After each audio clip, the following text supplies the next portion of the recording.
Okay, the time is now 6 p.m. We are going to call this Tuesday, August 18th, special City Council meeting to order. If the clerk would please call the roll. Councilmember Amy Lamb. Here. Councilmember Roshino Farrell. Here. Mayor Josh Amato. Here. Councilmember Kent Treen. Present. Councilmember Michael Boyer. Here. Councilmember Pamela Stewart. Here. Deputy Mayor Debbie Treen. Here. And thank you very much. And Councilmember Treen, will you please lead us in the pledge?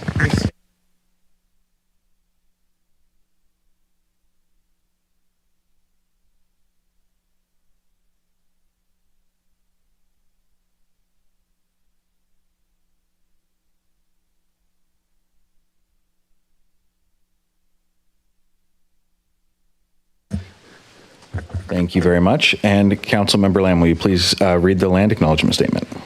We acknowledge that we are on the indigenous land of Coast Salish peoples who have reserved treaty rights to this land. We, specifically the Snoqualmie Indian tribe, we thank these caretakers of this land who have lived and continue to live here since time immemorial. Thank you very much. Is there a motion to approve the agenda? So moved.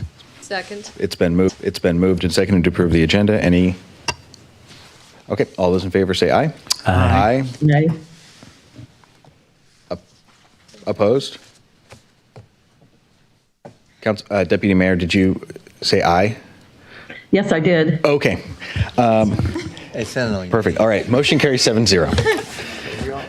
All right. With that, we will move on to public comment. I will begin with people who signed up, and then after that, move on to those in the room who would like to speak. You'll have 3 minutes to give public comment. I'll call 3 people in a row. If you're able, please line up behind the podium in the order that you're called. Once we get to 3 minutes, I will light up this mic and then start to talk you down. Up first, we have Hannah Matthew, followed by Nyasa Khatri and Avantika Gokina.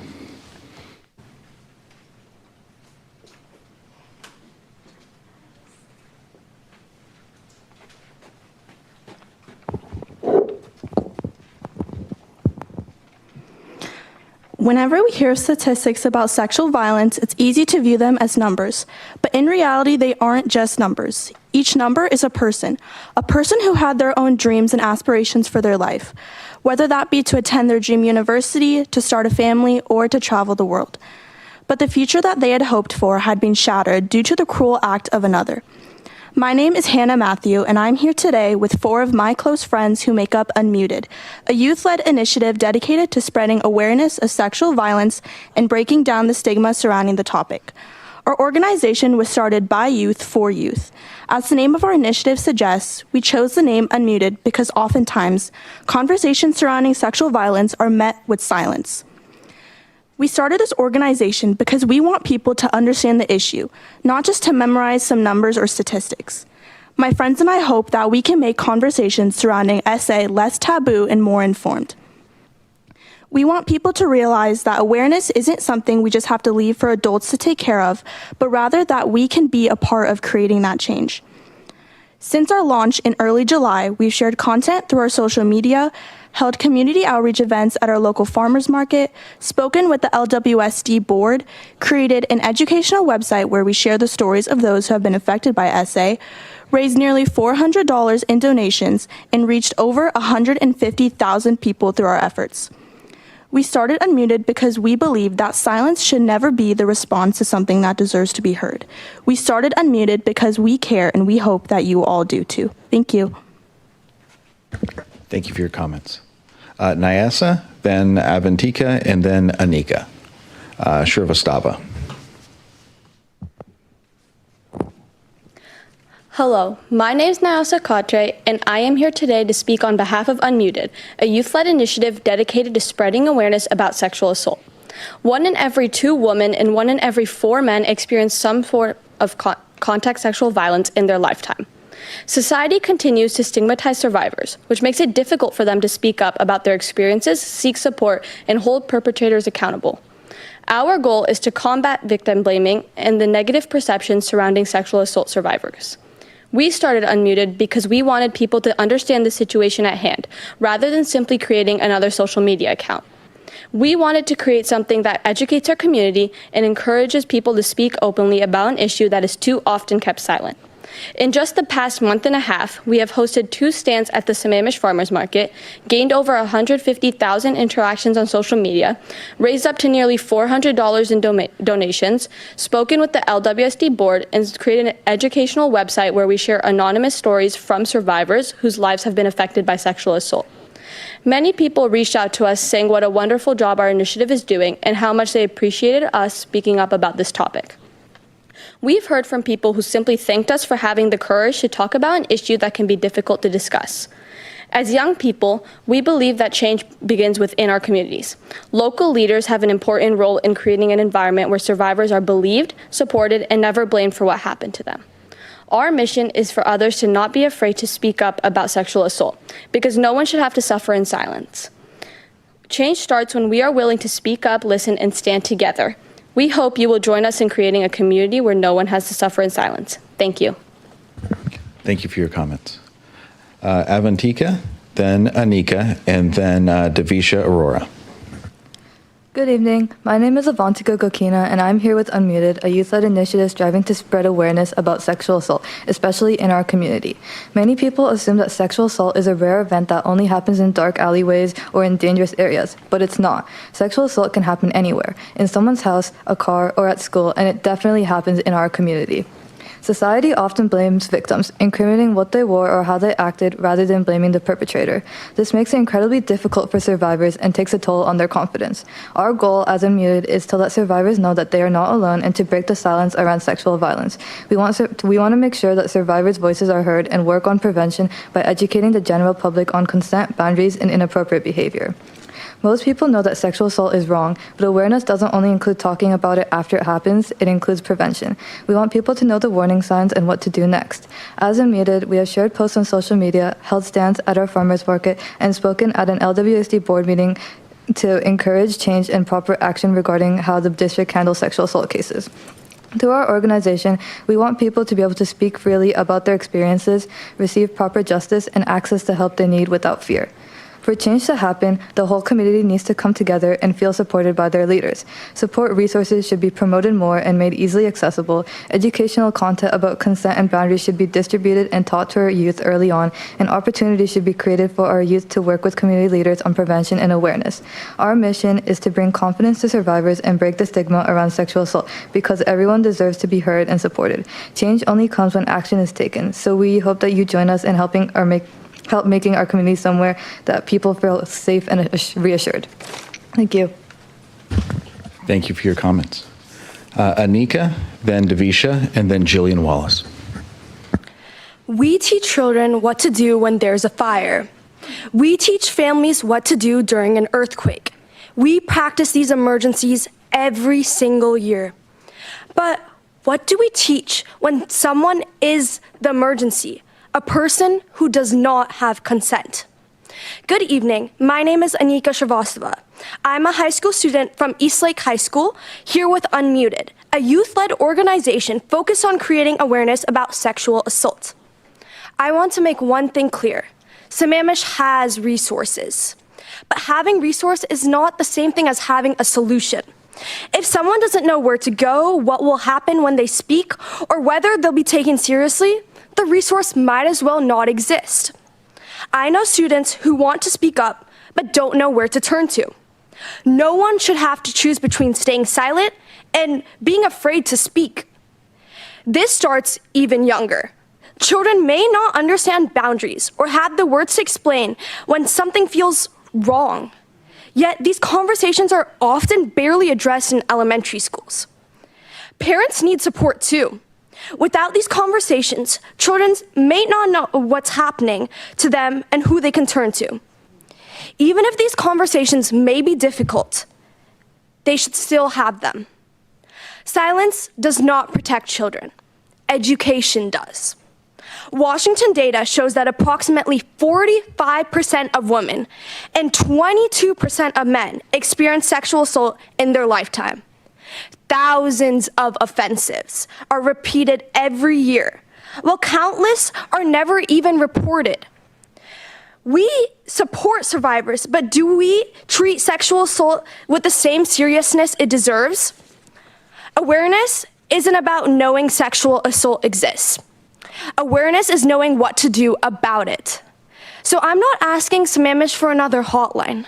I'm asking us to build a bridge to the resources we already have. Stronger education about sexual assault, better tools for parents, clear information about confidentiality, and safe ways to ask questions without feeling pressure to tell their story. I want students, parents, educators, community leaders, and survivors who choose to speak up about their story. Because the goal isn't to make Sammamish more aware.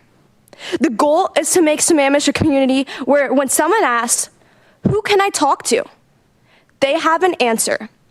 And that answer should come from each and every one of us. Thank you. Thank you for your comments. Davisha, then Jillian, and then Swan Jacobson. Good evening, Mayor Amato, council members, city staff, community members, and everyone for joining us tonight. Thank you so much for this recognition and for proclaiming bike, e-bike, and e-moto Safety Awareness Week in the city of Sammamish. I will be truly honored to accept this proclamation on behalf of Know Your Ride tonight. Before I speak more about the initiative, I want to take a moment to honor every person and every family who has been affected by a bike, e-bike, or scooter-related crash. When someone loses their life or is seriously injured, they should never just become another statistic, headline, or talking point. I would never want another person's tragedy to be used simply to promote Know Your Ride. But I do believe those painful moments remind us why prevention matters. To me, this proclamation is not just about naming a week. It is about opening a community conversation before the next ride, before the next purchase, and before the next dangerous moment has already happened. Know Your Ride was created around a simple idea. Safety should begin before the first ride, not after the first crash. Families should not have to search across different websites, rules, labels, and opinions just to understand what a young person is riding and where it belongs. Riders should understand before they ride that safety is more than operating the bike. It includes speed, visibility, passengers, route choice, judgment, and responsibility. An Awareness Week gives us a chance to bring those conversations forward in a clear and practical way. It can encourage a parent to ask one better question before buying an e-bike. It can help a student understand the difference between a bike, an e-bike, and an e-moto. It can remind a rider to slow down near a driveway, wear a properly fitted helmet, choose a safer route, or not follow friends into an unsafe situation. Those decisions may seem small, but safer communities are built from small decisions repeated every day. We may never know about the crash that did not happen because someone made one safer choice, but that does not make prevention any less important. I'm especially grateful that Sammamish is recognizing this issue in a way that brings together students, families, city leaders, public safety partners, schools, and community members. E-bike safety is not solved by one rider, one family, or one city department alone. It takes a shared culture of preparation, responsibility, and care from everyone who uses our roads, sidewalks, parks, and trails. Thank you for seeing value in a youth-led effort and for helping make this conversation more visible. My hope is that this Awareness Week becomes more than a proclamation on paper, that it helps start conversations in homes, schools, neighborhoods, trails, and community spaces across Sammamish. Know Your Ride, clear rules, safer rides. Thank you so much. Thank you for your comments. Jillian, then Swan, and then Paul Stickney. Greetings. Greetings, Jillian Wallace. And as the unofficial mayor of Inglewood, thanks to the public roads debacle, I have this opportunity to represent many along the west side of Sammamish from Inglewood to Pine Lake. Even though I primarily represent the historic Platte, I've had a lovely summer chatting with all sorts of wonderful underrepresented and non-HOA communities. All of this information was collected via separate scenarios with different people involved in each conversation, and yet all conversations ended up going in the same direction. So here is what I've gathered to assist the council with priorities. Of several housing development options, the Saffron Apartments north of Safeway across from Inglewood continues to win with popularity. They provide additional parking under the building and a large retail space for the Sammamish Cafe and offices like Evergreen Health with built-in community connections. Please add food truck utility hookups to all new construction sites, particularly around community centers and parks. Please don't sell Building 120. People also prioritize 120 completion over Big Rock South for event space. We are requesting a performing arts space coupled with a used book and locally sourced trinket shop along with a drink snack type location. I know of 2 large performing arts programs who need this space, who come with in-house construction to defray the cost of interior design for the city. The upstairs could be used for tutors and office space rental. The shop would offer a place for theater, artsy, musical folks to hang out, sell wares, and support building costs. Much how like the YMCA offers a physical movement community space, we also need an intellectual community center. We can't rely on school theater space, as schools say they would also like to have extra performing theater space. We have unanimous approval of removal for Tamarac's barrier, and everyone is excitedly looking forward to the sidewalk that will connect IBC to the roundabout and thus create a safety and traffic mitigation along the dangerous blind turn of 211th and 216th. I'll get back to you on this summer's danger ratios. Let's see how this summer compares to last year's statistic, where someone gets bumped by a car on average of every 2 weeks. I'm pondering, should I add car-on-car action to the statistics this year? Head nod. Yeah? Okay. We appreciate the high quality of road surfaces maintained by the city, and many agreed that the salmon work along the lake road is very needed. Yay, Public Works. New LED street lamps are starting to show up, and Ortho on the Plateau would like to share the ribbon cutting ceremony of the repaired lamppost along Inglewood that has been out for several years. I submitted the repair request along for them last year using the My Sammamish app. So thank you for this opportunity to share. Cheers. Thank you very much for your comments. And if you wouldn't mind emailing that in to all of us, you gave us a good list, and it's hard to write quick. Thank you. Thank you. Swan, and then Paul, and then Amy McCumber. Hello, Swan Jacobson, 11 or 12-year resident of Sammamish. Thank you for the opportunity to speak. I saw listed on the consent calendar today the proposed changes to the rules of procedure for the City Council, adjusting meeting times, removing the second Tuesday work session and bringing that to the beginning of the first and third instead. I am still not sure about this as a change. The discussions in the previous meeting gave me some confidence that there might be room to experiment, but I'm not sure that there has been enough discussion about it. I do also feel like it's worth mentioning that the earlier meeting time may make it more challenging for people, especially people working 9 to 5s, to attend meetings, especially for those in Bellevue, Seattle, or even farther.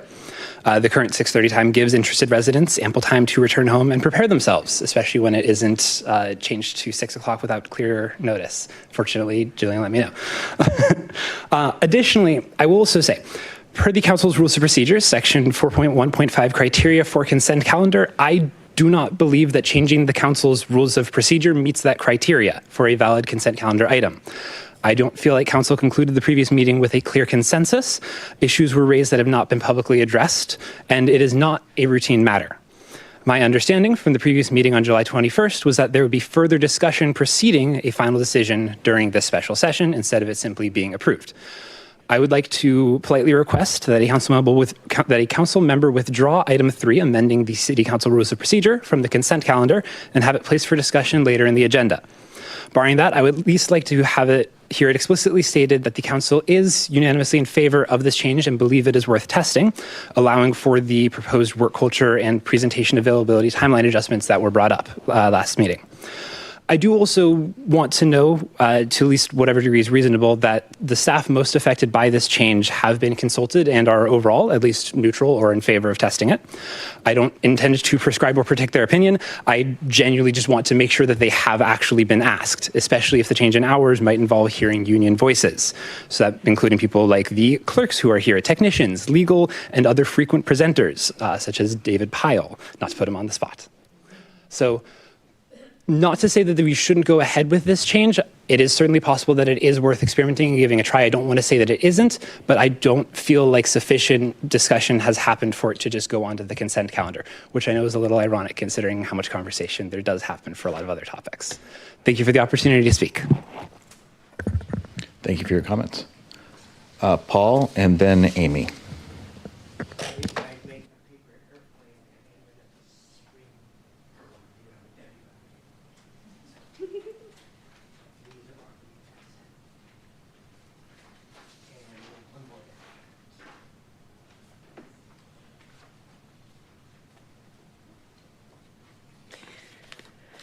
Good evening, City Council. Paul Stickney. I'd like to talk about an authentic, bottom-up solution for housing supplies that also preserves the top-down importance of character and natural beauty and all that we enjoy about the city.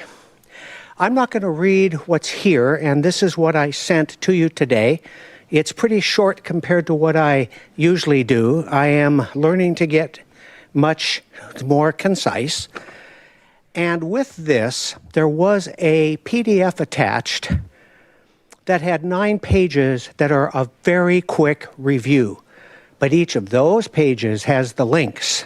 And anybody that wants to go deep, it's all there. If you don't want to go deep, just reading the 9 pages will tell you everything. I want to start at the very bottom of this page in the small print. What's the difference between region side of growth and the city side of growth? The regional side of 2 sides to housing need for growth is an approach from the state that goes to the multi-counties, then to counties, and then cohorts of cities divide up the regional number of housing targets set for the region. The city side of growth asks a question. How does current housing supply stack up to the economic and demographic and workforce makeup of our community for housing needs over chapters of life? You could call it chapters, you could call it stages, you could call it states, whatever you want to call it. How does it compare to that? And do we have a good supply of housing for the long term? And again, I'm not going to read this. It's clear. But I want to talk about 6 and 1 and 1 and 6. Since incorporation, our city has had about 7,000 housing units built, 6,000 single family, 1,000 in the multifamily arena. The single families across the whole city, the multifamily in 2 or 3% of the city. I want to flip that switch 100%. I want to have less than 1,000 units in the next 20 years built on a city-wide scale single family, and the other 6 in centers, market and affordable. And the net yield for things that concern people of traffic and students is less than a quarter of single family homes. It's all in the detail I turned in. There's a way to meet needs that are net positive and low impact. Appreciate the chance to speak. Thank you. Thank you for your comments. Up next, Amy. Thank you.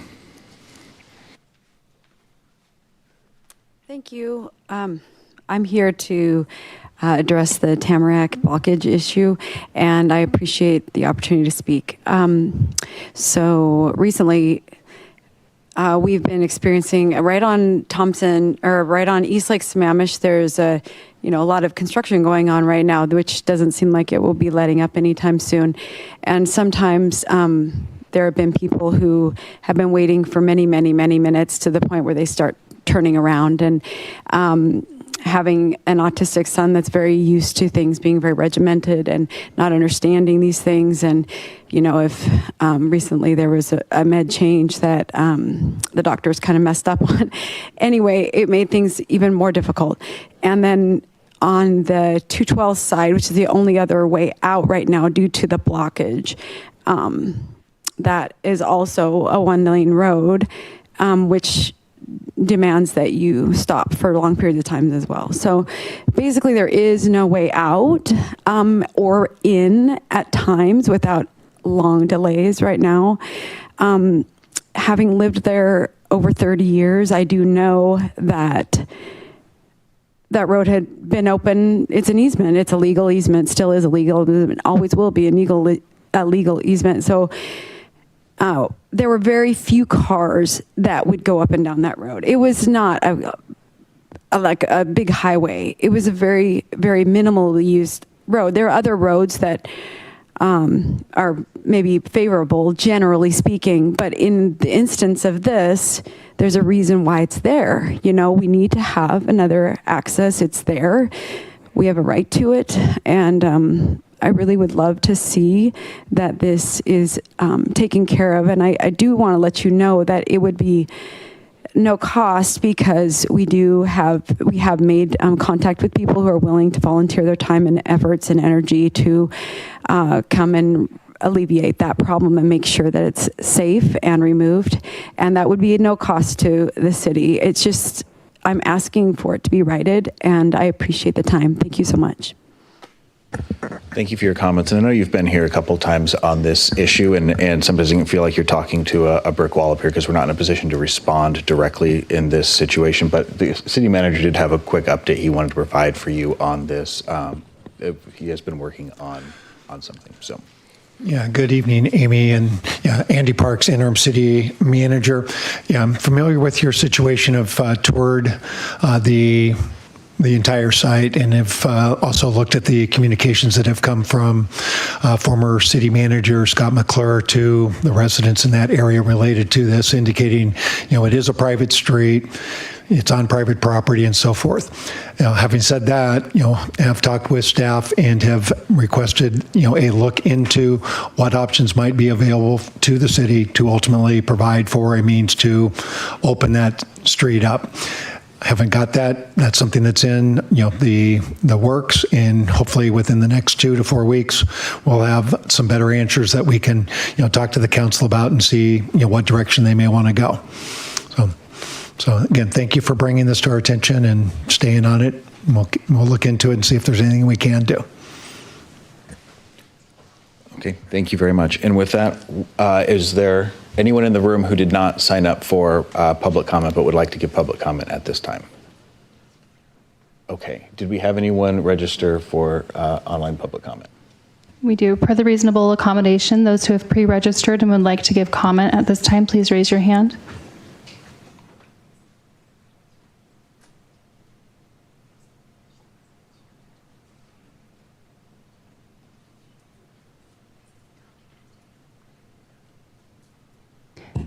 Chris, begin when you're ready.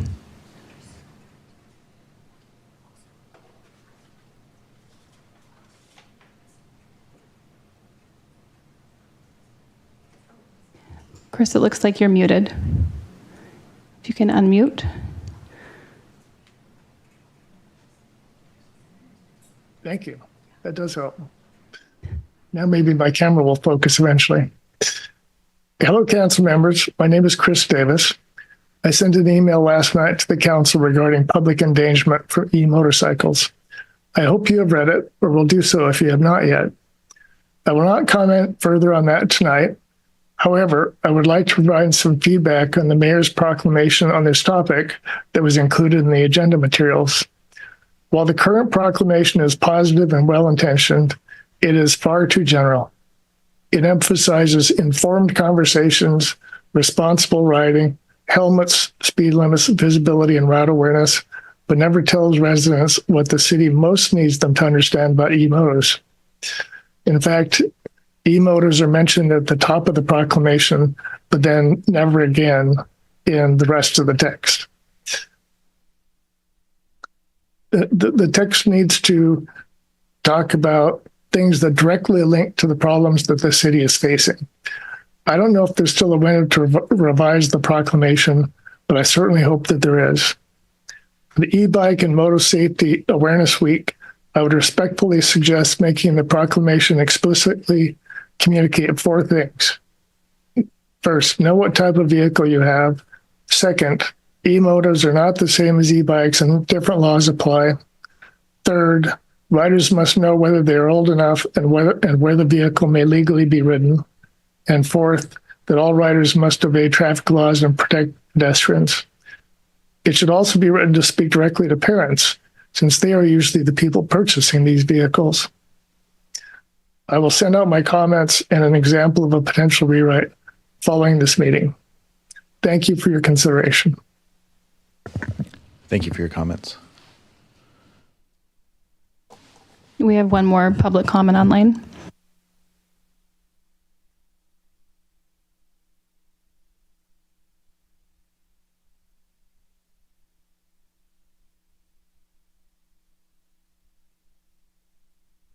Mary, when you're ready. Hello, this is Mary Wichter. I've lived in Sammamish 25 years, and I do live in the neighborhood of Tamarack. So thanks for the report from Interim City Manager Andy Parks. I'm glad something is being worked on. I'm here to have a safer now and for safety access. The simple thing I emailed in is that I would like to have 4 signs that would be added on the west and north sides of the roads near 210th Avenue Northeast to Northeast 6th Street. That's where that curve is that goes on the North Tamarack access. I've been speaking since January and have brought up that the fire hydrant there is blocked by a chain link fence and a locked gate, and these example signs are really needed to make things safer. There are vehicles now that are starting to park there often where the chain link fence is, and that can and will block fire and other emergency vehicles. So a sign is needed on the west side of 210th Avenue, which is on the city's half the road, and where the sign is needed. It should say no parking anytime. The new police chief, Tim Mayer, had asked to meet with me. We went on site, viewed and discussed the parking now occurring and a need for a sign. I also learned from him that the Sammamish police do follow up on misdemeanors and felonies everywhere in the city, whether it's public or private. And there has been dumping going on at different times. Dumping is illegal. It is classified as a misdemeanor. And since it does occur here and has occurred and elsewhere, a sign is needed. Also, this type of sign exists on 217th Way nearby in a stormwater pond. So that would be the second sign. And I also gave a map with my email so that you can see where these are. The third thing is that street names and road names are required on public and private access roads in Sammamish. They must be placed at intersections for named roadways and have clearly visible street name to assist in emergency responders and to the public. We need a sign that says 210th Avenue Northeast and it on the same post, Northeast 6th Street, where they meet. And that should be installed as soon as possible. I also request that there should be a yellow diamond sign, a smaller one that says 1/4 mile below the dead end sign, which is over by the Inglewood roundabout where Northeast 6 tees off. That way people will know that that's kind of a road that they should look at their map and maybe they don't even need to drive down that road, particularly with all the construction traffic that's been on Lewis Thompson, which is now open, the Parkway, which is impacted, and 212th, which is impacted above Tamarack. So these 4 signs are ways that you can make it safer. They're easy to do. They do not cost a lot. They will increase safely, and they could be done right away. They are more likely that there will be less delay in emergencies if you do it. So I'm asking you to act now while you're in August 2026 before school starts this September. It is also George Davis Creek Upperland area for protecting, and I'm glad the city owns it. Thank you. Thank you for your comments. That concludes online public comment for this evening. Okay, thank you very much. And with that, we will move on to the consent calendar. Is there a motion to approve? So moved. It's been moved. Is there a second?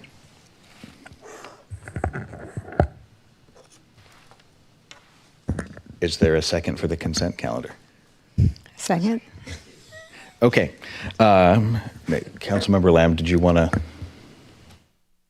Yes, I would like to pull, I believe it's consent number 3. That is the update to the council rules of procedure. Okay. We will move item number 3. We'll make it item number 9 and move the rest of new business down and renumber unfinished business down and renumber accordingly. Okay. With that, we will, and Councilmember Treat. Yeah, I'd like to pull items 4 and 5, resolution right-of-way dedication of Southeast 6th Street Improvement Project, and that's number 4, and number 5, the contract award for Southeast 6th Street Improvement Project. Thank you. Okay. I think we slot that in as items 12 and 13 under unfinished business. So item 4 will become 12 and 5 will become 13.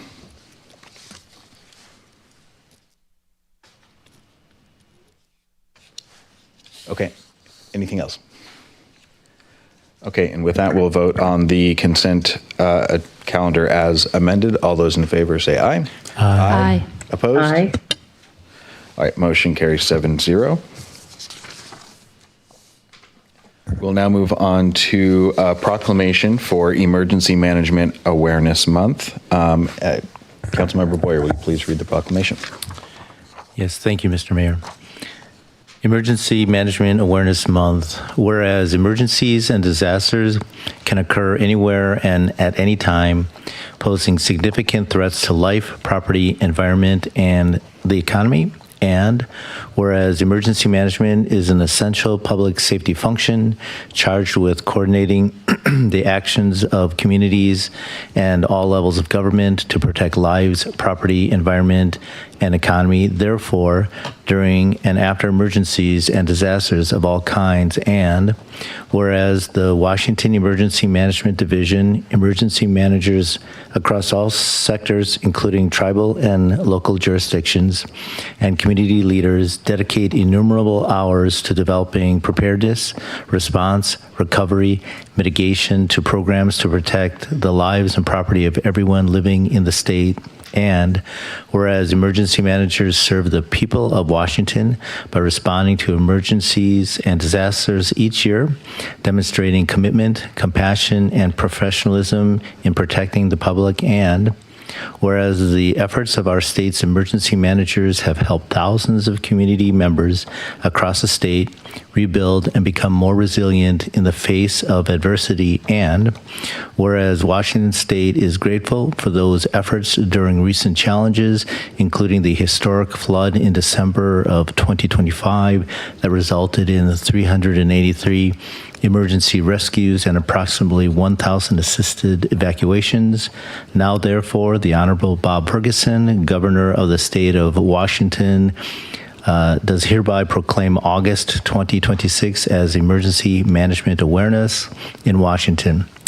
The governor urges all people in our state to join him in this special observance by expressing sincere appreciation for emergency managers in every sector who serve diligently to prepare and protect all areas of our state against hazards and risks. The Honorable Governor Bob Ferguson. Thank you very much. And up next, I'm going to ask Chief Meyer to come forward and give a briefing on where the police are at on e-bikes and e-motos. This is something members of the council and staff have heard about, whether we're pulled aside at Starbucks or at city events about what's going on with e-bikes, what is the city doing about it, and we thought it appropriate to have the police give us a quick update before reading a proclamation about the importance of raising awareness here. So, Chief, the floor is yours. Great. Thank you, Mayor and Council. And I know this was a last-minute ad, so forgive a little bit of informality, but I'll share some updates with kind of where we currently are and what we'll be doing here in the near term.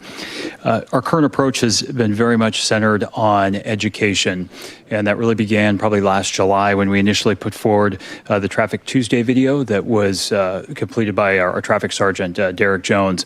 That is going to be republished this week. We think it's still, even with the year, still feels very contemporary and hits really the items that are important to us.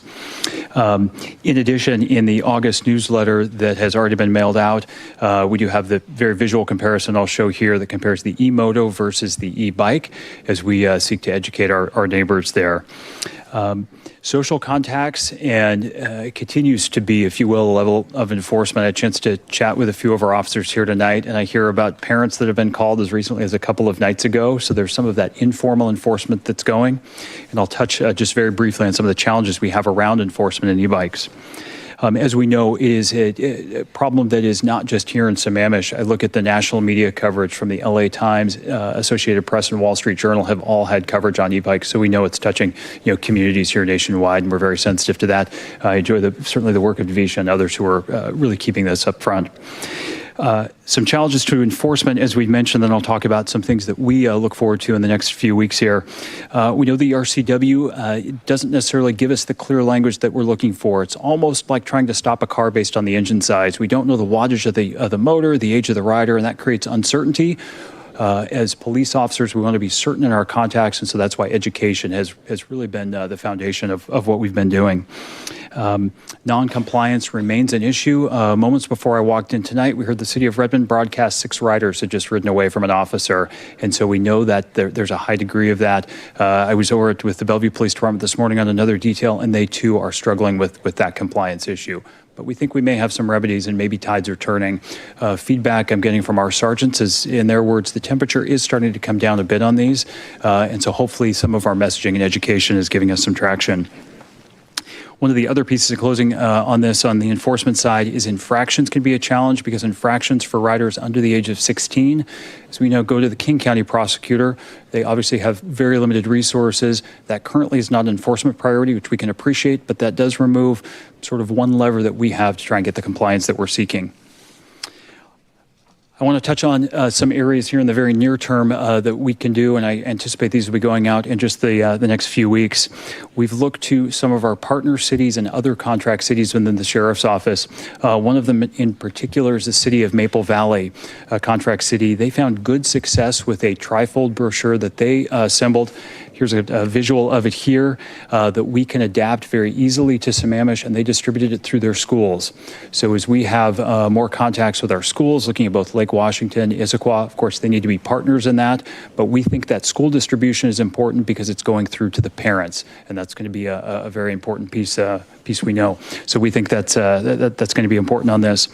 The other piece is some signage, and the city of Bend, we just learned some signage this weekend, has had some effective sandwich boards, which I'll share a copy of it here. Slow down, very visual, very engaging, and really messages pedal powder only. And we think that messaging is simple and concise and in the right locations.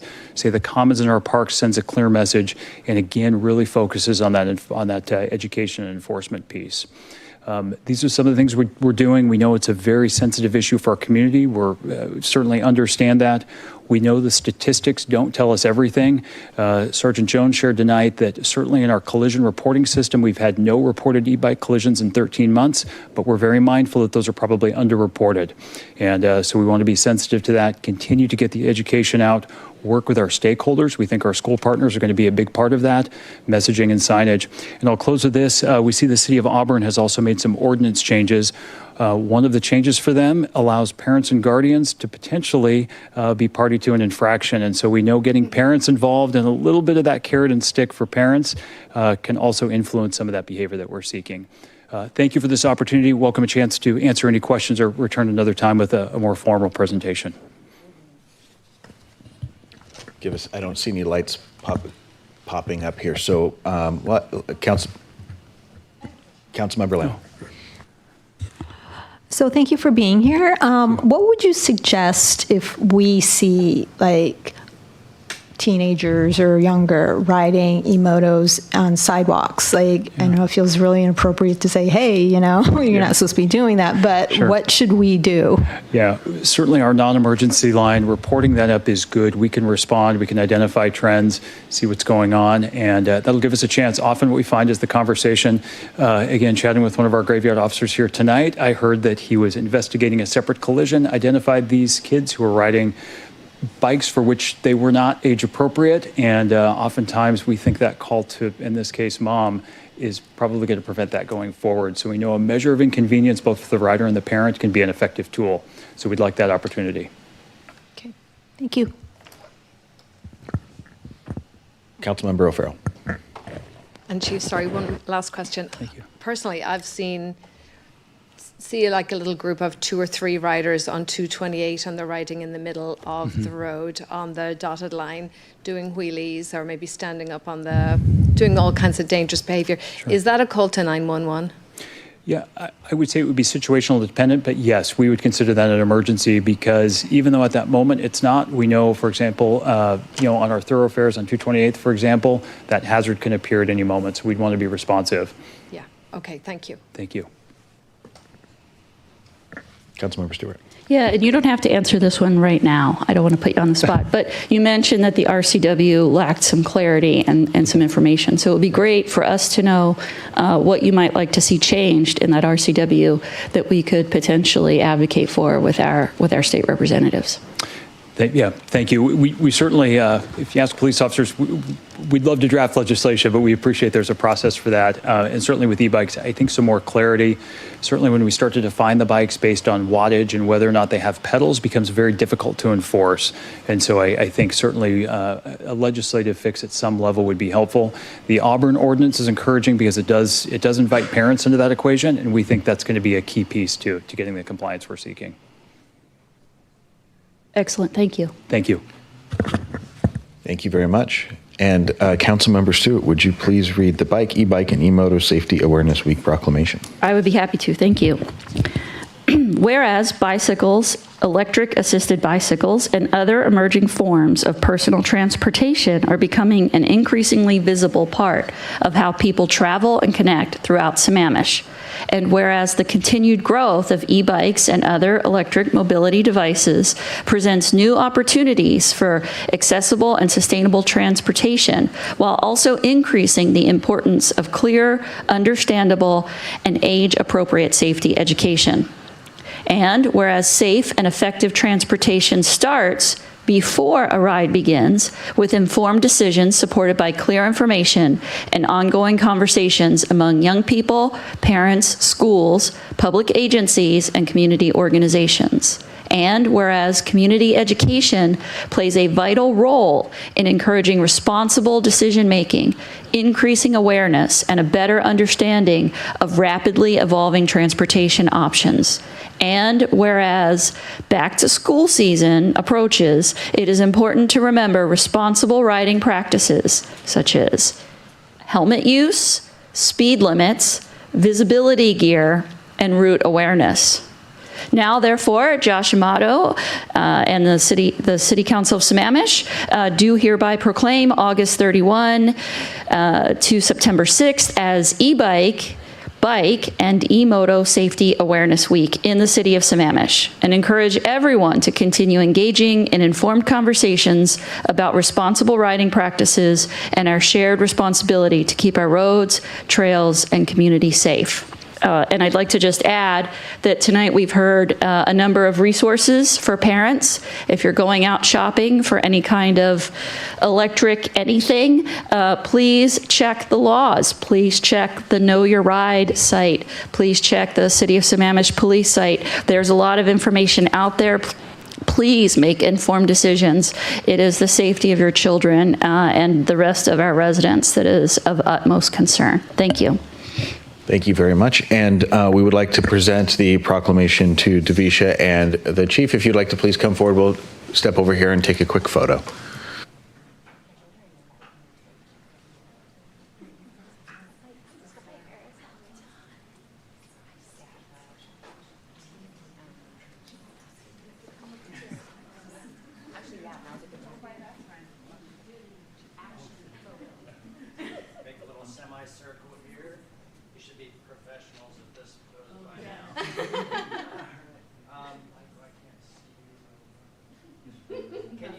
Can you come over this way a little bit, balance this out? There we go. There we go.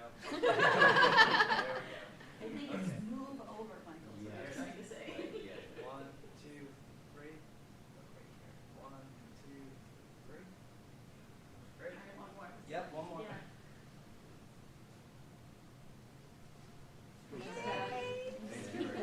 Thank you. Good job. Thank you. Excellent. I'll email you. Thank you.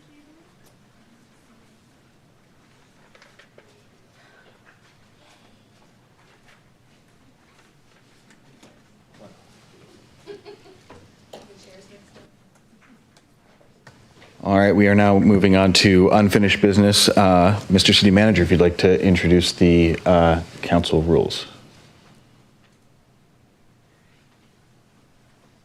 Yeah, certainly. Thank you. Yeah, in front of you is what we had talked about at a previous meeting to eliminate the second Tuesday of your month work session and to add before each of your council meetings on the first and third Tuesdays of the month a 1-hour work session, study session. With that, we'd also take the public comment, limit that to the regular meeting as we did this evening. We also, and it's added to the packet this evening, consistent with discussion, something that we inadvertently missed was to keep the ending time of the meeting at 10 p.m. And as you may recall in the conversation with council, it was mentioned, to see if we couldn't reduce the meeting or shorten the meeting to end at 9 p.m. And I think the consensus was to go ahead and retain the meeting time at 10 p.m. for us to strive to complete the meeting by 9 p.m. And once we had the discipline and were showing the ability to do that, we'd go ahead and consider moving that meeting time to 9 p.m. So that's where things are in terms of what's been presented to you, and we're certainly open to addressing questions related to that. Thank you. It'd been a while since we had talked about this, so I just wanted a reframe of where we're at. And Councilmember Lamb, you'd asked to pull it, so if you'd like to speak to it. Yes, so with an end time of 10 o'clock, that would be a 4.5-hour meeting if we started at 5:30. And I am concerned about meeting fatigue. I would propose that we end at 9, and then we can always motion to extend if needed, which would keep it within the 3.5-hour time commitment that we currently have. Councilmember Boyer. Thank you, Mr. Mayor. I'm hoping that by doing so, we also get materials prior to both the work session and our meeting, especially if people are going to comment during a public comment, and if they see the materials for the first time, I worry that we will have I worry about the content that we'll get. So the question would be, do you see us having materials prepared for the study session as we have for council?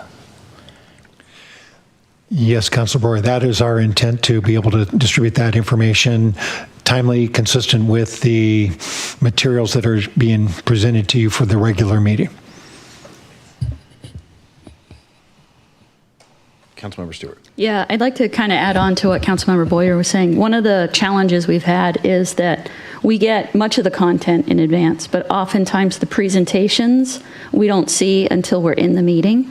And I would say that in general, not necessarily specifically related to this, but in general, that makes it very challenging. And I know the challenges that staff has with that, and this is not a criticism of staff in any way. However, I think that if we're going to try to make meetings go faster and really consolidate, we need that information ahead of time, especially when there are numbers and math and other things in there, because we're trying to digest it while it's being presented to us, and that generally means we have a lot more questions and we spend a lot more time discussing that. And again, even for the public, if they're not going to have a chance to digest it, we're limiting the number of meetings that this information may be presented at. So I think that would be really helpful if we're sort of freeing up a week where there's no meeting, which I know comes with a lot of overhead.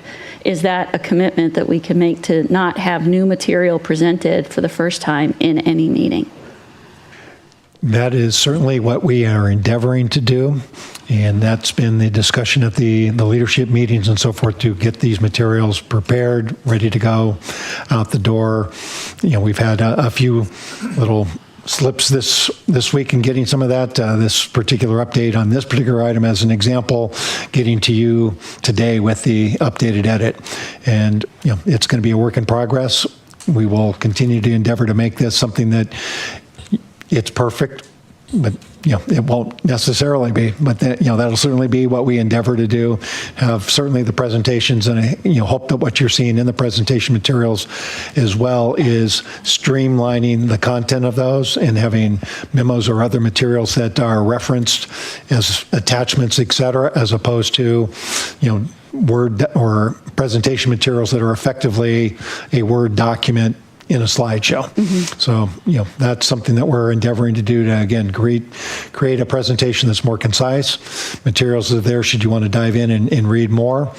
And then also from a question and answer standpoint, us being a little bit more concise with our materials to you. And if we're unable to be concise, is to take the time to go back and bring the information back to you in the subsequent materials rather than taking time for a 5 or 10 minute answer.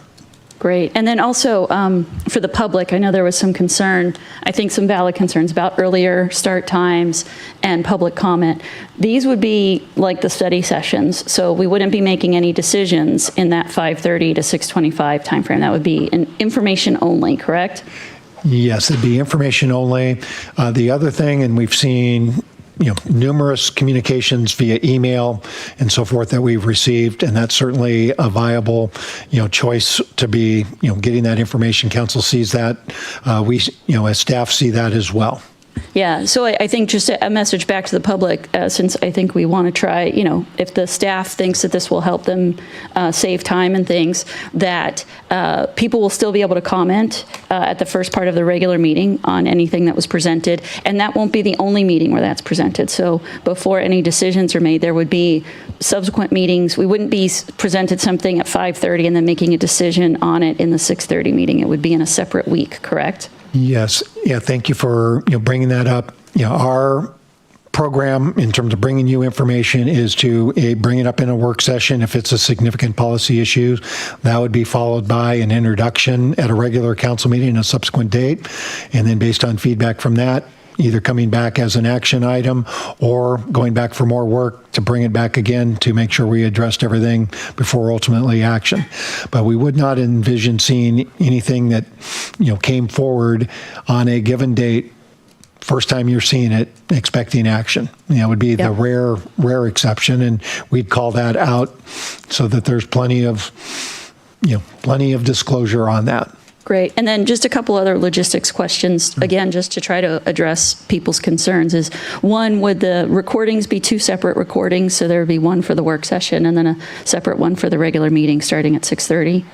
I believe that would be the case. Okay. And then when we have a subsequent meeting on a topic, we could still have a link back to the work session. So, and people could comment in writing even after the fact, right? Like there's no real limit on, you can only provide public comment to us, at a meeting. You can still email us comments anytime on material. So if you did miss the live meeting, you could watch the recording and still send us feedback. Yes, that is correct. Okay, great. Thank you.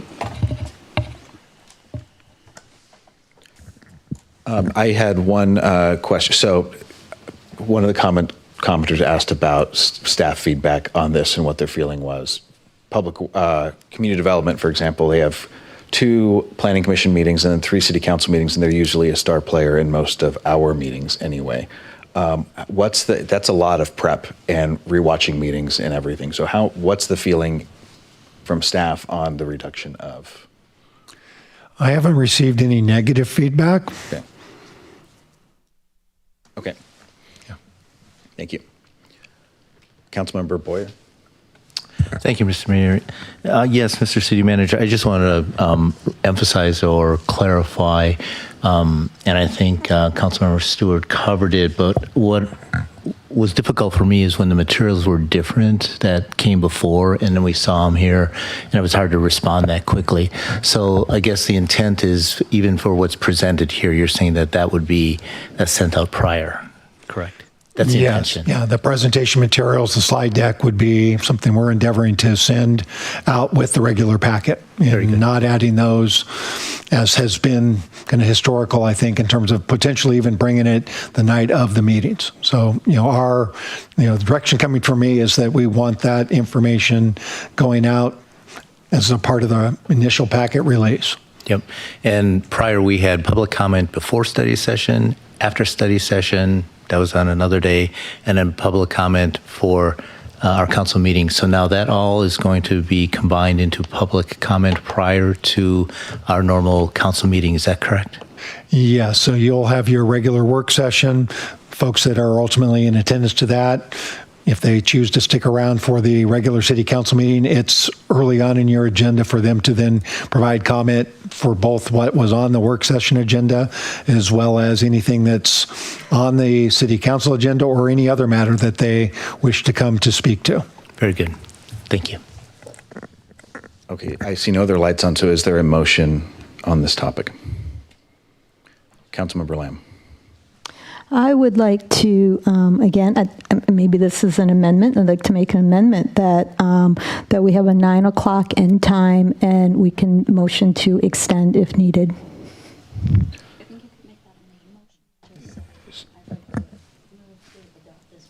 Okay. I'd like to move to adopt the update to our council rules of procedure. I'd like to have the end time at 9 o'clock and we can motion to extend if needed. Second. It's been moved and seconded. Councilmember Lamb, would you like to speak to your? No, I do not. Okay. I don't see any other lights on, so my comment on this will be, I think we should keep it at 10 p.m. I think having multiple extensions, if it's necessary, isn't a good look, and I think we can always strive to work down our meeting times if they do get to 10 p.m., and nobody will be upset if we end up adjourning early. So I think we should keep it at 9. I'm sorry, at 10. Thank you. So with that, we will vote on the motion as presented. All those in favor, please say aye. Aye. Those opposed, say nay. Aye. Nay.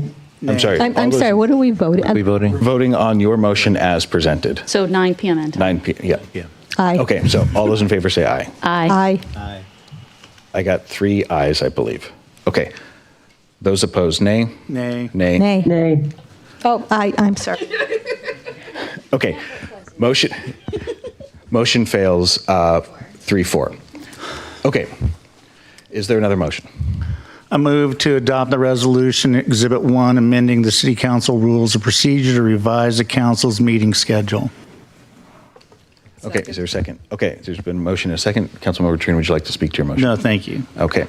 All those in favor, please say aye. Aye. Aye. Aye. Opposed? Nay. Motion carries 6-1. Okay, motion carries 6-1. And with that, we will move on to the final action to council initiated code amendments relating to exemptions from SMC 21.10.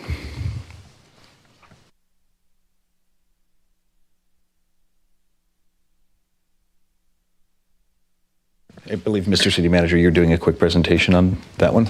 Yeah. Okay.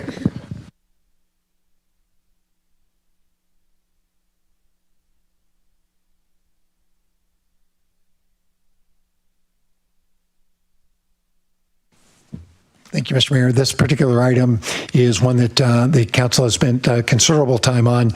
Most recently, at the July 21st meeting, the council, held a public hearing as required. Questions were asked and answered. Council had considerable deliberation on this issue, provided direction to us, and staff was asked to bring back an updated code language for final action. That material is in your packet, and there is a staff recommended motion here to approve the ordinance as presented in Exhibit 1 of this evening's packet. And this is, again, consistent with the direction provided by council at the July 21st, 2026 meeting. What way of project history, and I'll just leave this up here. I won't read this to you. This just provides that this particular item has gone through considerable public process, dating back, to February of this year, and ultimately action, pending for you this evening. Okay, thank you very much. Councilmember O'Farrell. Thank you, Mayor. I'd like to make a motion. Would it be possible to get that slide back up, Andy, with the motion on it, if it's possible? Thank you. I move to approve the ordinance amending SMC 21.10 as presented in Exhibit 1 of the Seedings Packet and as directed by the City Council on July 21st, 2026. Okay, it's been moved. Is there a second? Second. It's been moved and seconded. Councilmember O'Farrell, would you like to speak to your motion? No, thank you. Okay. Councilmember Stewart. Yeah, I appreciate the slide that showed the considerable discussion. I will point out that the discussion around the fee structure was only discussed at the very last meeting and changing how the fees were applied. And I would just like to share that by changing the fees to only apply to the square footage that exceeds the limit and not changing the rate of the fee, we reduce the effectiveness of a fee in lieu. So on a 3,000 square foot house, for example, with the way that the fee structure was currently calculated by Arch, the fee would be over 5% of the sale price. And the goal there would be to create a cliff so that there was a huge incentive for builders to build smaller houses. With the new fee structure and not increasing the fee, that increase or that fee is now less than 2% of the sale price, which is not going to change a builder's mind. In my humble opinion, it's not enough of a fee to change anything. So we'll collect a small fee. It won't be enough to build much of anything. It would be about $37,000 versus $90,000 on a 3,000 square foot house. That's not really enough to do much of anything. And it's not going to be a disincentive to build smaller houses, which is the goal of the fee in lieu. We made plenty of other changes to allow additions, to allow rebuilds, and all of those other changes so that we weren't negatively impacting current residents. But for new construction, we just basically said, go ahead and build a lot of big, more expensive houses. So for that reason, I'm opposed to the change in the fee structure. I'm fine if we want to change the fee structure to only be for the square footage above the limit, but then the fee rate needs to change with it. Thank you. Councilmember Lamb. So the purpose of the fee in lieu or affordable housing fee was to create more diverse and affordable housing. I was proud to be part of the council that established a dedicated fund for affordable housing in our city. The program was adopted 2 years ago, and at the time, we knew it wasn't perfect. It was new legislation, but the intent was to modify it and to make it work. Unfortunately, rather than improving the program, this council has chosen to gut this program to the point where it no longer functions as intended. I do not support exempting additions or expansions of any size to existing residences. This will further exacerbate our affordability problem by allowing natural, smaller, and more attainable homes to be expanded into larger and more expensive homes. Over time, this could lead to gentrification and make it harder for longtime residents to remain in their neighborhoods. An amendment was offered during our last meeting on this topic, and it would have exempted smaller additions, but this council chose not to support it. I also do not support changing the fee calculation so that it only applies to the square footage above the 1750 threshold rather than to the entire home. This will dramatically reduce the amount of funding available for affordable housing, and it will undermine the program's ability to produce meaningful results. This is a consequential vote, and at a time when Sammamish needs to make real progress on affordable housing, we are weakening one of the few dedicated tools we have, which is heading in the wrong direction. I believe this action is inconsistent with our intent of our affordable housing obligations under the Growth Management Act, and it moves us further away from the region's housing goals. So I will not be supporting this motion. Councilmember Treen. Yeah, I just wanted to thank the council for taking the discussion seriously on this issue. As one who stood on the other side of the equation as that this whole process of fee in lieu should have been eliminated completely. I think we came to a really nice compromise. And since it's a new policy that's being put into place, or program, or whatever you want to call this, a new fee structure, give us a year and let's see how it works. Thank you. I'll be supporting this. Okay, I don't see any other lights on, so with that, we will vote on the motion as presented here. All those in favor, please say aye. Aye. Opposed? Nay. Motion carries 5-2. Okay, thank you very much. And we are now moving on to the fiscal sustainability topic. And Mr. City Manager, you're on for that as well. Thank you, Mr. Mayor.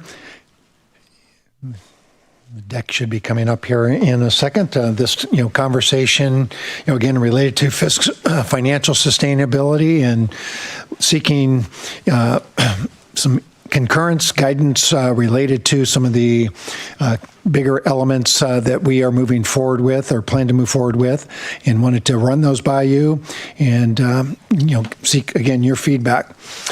Four major areas we'll speak to. There's near-term reductions in cost shifts. There's real dollars that we'll be speaking to here.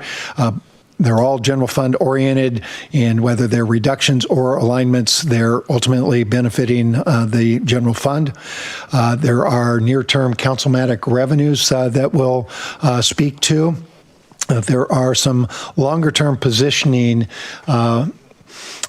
work plans that we'll talk a little bit about as well, and then we'll speak a little bit about the program budget approach that the council is moving forward with, and just give you some updates and help it set some expectations for the council as well as the community in that area. This is all kind of, I think, old news for you, and certainly, as I talked with people in the community on the National Night Out, this is an issue that is well known within Sammamish. It's something I think you've been talking about, as I'm understanding it, for more than a decade. And, to that, and that is your general fund with its operating expenditures and the revenue structure that exists. And it's not just limited to Sammamish, it's literally every municipality in the state of Washington. Your expenditures growing faster than the revenues that are available to fund those programs. High level, the gap, here you have a favorable gap presently. You'll end up flipping on that or crossing that line in 2030. This is a change from 2029. That was the most recent projection. The core driver to all of this, in what really pushes this thing forward, is the significant cost increases in the public safety area relative to the costs that we as staff may have more control over in Sammamish, in terms of the general government, the community development, the parks and rec, and the public works related and admin costs. The changes or the plans that we are presenting to you this evening would push the funding gap out to 2032, potentially beyond, based on some other decisions that you may choose to make. I mentioned the public safety costs. Right now we're anticipating King County, Sheriff's Office to be, requesting from the council, a 6 to 7% annual increase. That's each year, 27 and 28. There is in your packet a graph that I think provides you a long-term trend for both the police costs, what they've gone up, as well as the Eastside Fire Rescue contracts. The fire and EMS side, they are projecting a much more significant one-time increase in 27, followed by a lesser increase in 28.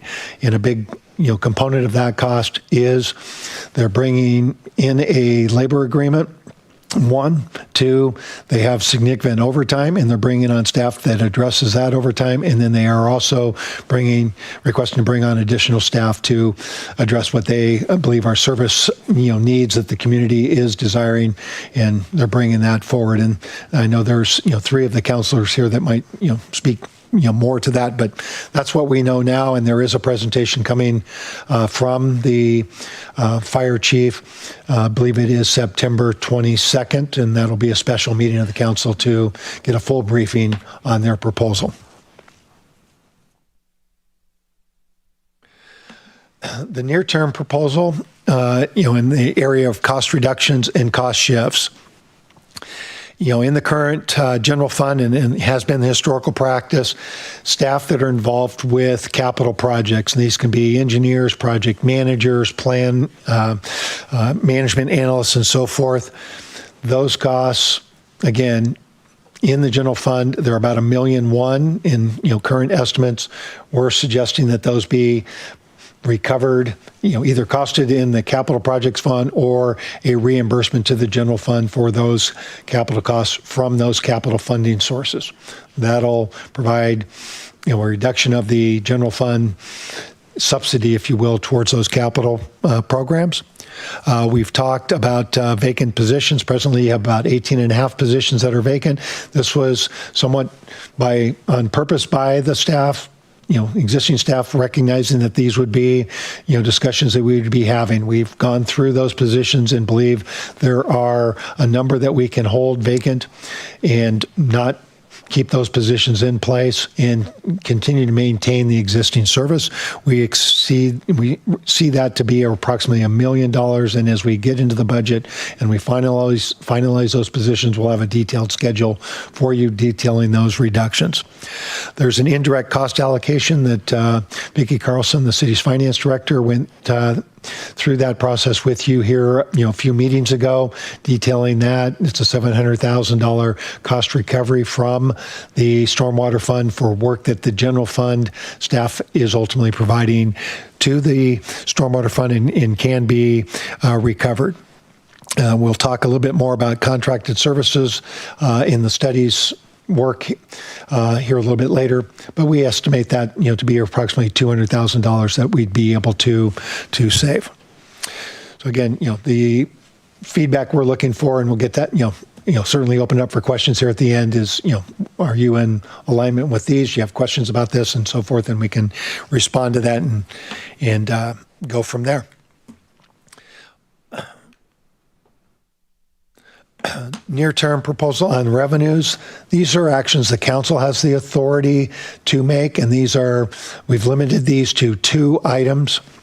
One has a time limit associated with it. You may be familiar with House Bill 2015. This is the public safety sales tax. This is a 0.1% sales tax that is dedicated to public safety or police services. This must be acted on by June 28th or June 30th, 2028, in order for the city to take advantage of that.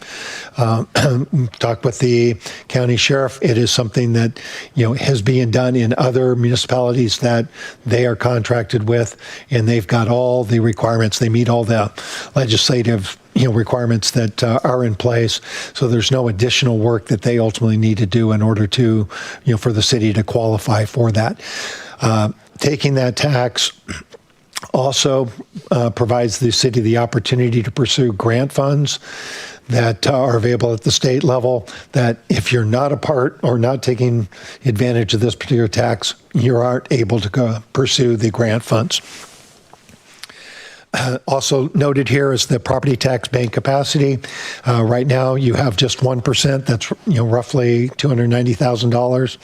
And whether you want to go ahead and take that bank capacity or not, and excuse me, or whether you want to go ahead and take the allowed 1% also with the 2027 and or the 2028. And our suggestion would be here that taking it can be used and put into another, if not for operations, and we don't see it needed for operations, but for capital replacement funds or for a set-aside dedicated funding source for the transition into or through that process of that funding gap, if you will, when you see the thing, the current surplus flipping negative, you having a little bit of fund balance that's dedicated to help you work through that situation, whether it be for a year, 2 years, or what have you. Miscellaneous fees and licenses. The council has historically not been raising these fees, and there are several fees that ultimately have not been keeping up with inflation.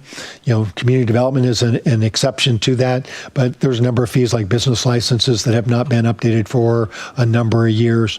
And the suggestion here would be, that you study this going forward, but also maybe look at an inflationary type of adjustment so that gap isn't getting wider and you're just having folks pay the incremental increase as opposed to looking at one-time big increases that are much more difficult to do, and they have a much bigger impact on folks that aren't planning for that type of increase.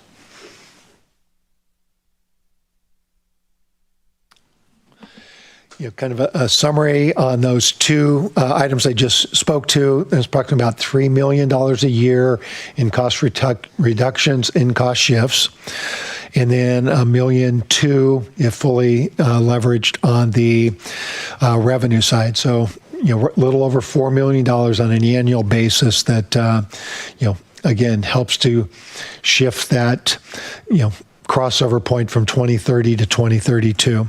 Another item here at the bottom is, presently we are planning a capital project to update the fire station number 83. Total cost on that is just under $10 million. That had been planned to be paid for out of fund balance. We have looked at potentially financing that. The financing cost on that is approximately the same as the current earnings available to the city. So there's not necessarily a cost to the city to borrow. It does maintain the city's fund balance. It does present the opportunity, depending on what actions and so forth are taken with the East Side Fire and Rescue long term, that can be a debt that can be shifted over to them and ultimately paid over a longer period of time rather than something that has an immediate financial impact to the organization on fund balance. There's also in that number, I'm showing 11 million. There's another $1 million worth of savings that the organization has realized over and above the budgetary vacancy rate that was included in your budget. And this would just be a carryover into next year as well. The longer-term fiscal sustainability strategies, you may recall that a lot of discussion about having, as part of the work plan, a group of committee that's looking at voter-approved revenue alternatives, whether that was a Metro Park levy, whether that was a levy lift or other significant measures. Given that this is, if you move forward with this, we can push this back and not have it be, a time-consuming, type of issue for this group. We can spend a little bit more time talking about council authority revenue alternatives. You have something that's coming forward to you in the next few months related to a request for proposals for solid waste franchise. That agreement expires, I believe, the end of 28. And with that, there is the ability to have an administrative fee as a part of that contract to be paid for by ratepayers. And what you see with most cities that I've worked with, Washington as well as Oregon and elsewhere, is there is that administrative fee, and that money is ultimately going to street fund to help pay for the maintenance and the impact that ultimately those rigs have on the city street system. There is also the ability for the city. I know the 6% utility tax was a big lift. There are several cities in the state that are charging much greater than 6%. You have that opportunity to further evaluate that, consider it. It's something that you have the authority to raise should you choose to do that. There's also the potential to create a transportation benefit district. And again, that's Council-matic. They're in, I think, can't remember the exact number, but it's approximately up to about $1 million a year you would have the authority to create. There's also the ability to go on a bigger type of measure. That would require a vote of the public to get, I think, somewhere in the neighborhood of 3 times that number.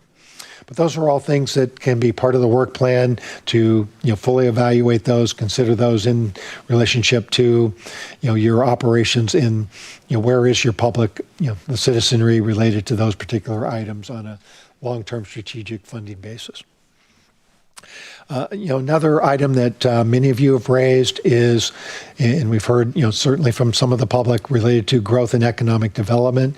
Right now, growth is not a significant revenue item for the city, whether it's from sales tax related to, home building or commercial building, which, is a one-time, tax on the construction activity. And then you have the property taxes ultimately coming off of that as well.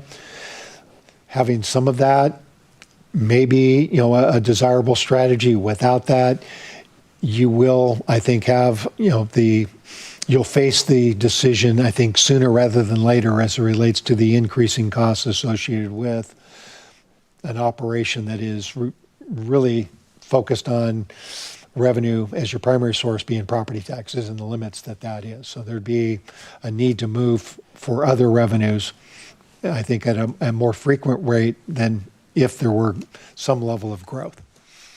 The suggestion here would be to bring in a task force that can work on that issue, potentially look at these other revenue sources as well as a component of that, look at the neighborhood centers as well as the town center and development elsewhere in the community where that makes sense. We've talked about motels. The city does not have any motels. Is that a strategy you want to pursue, or is it one that you're comfortable as a community not?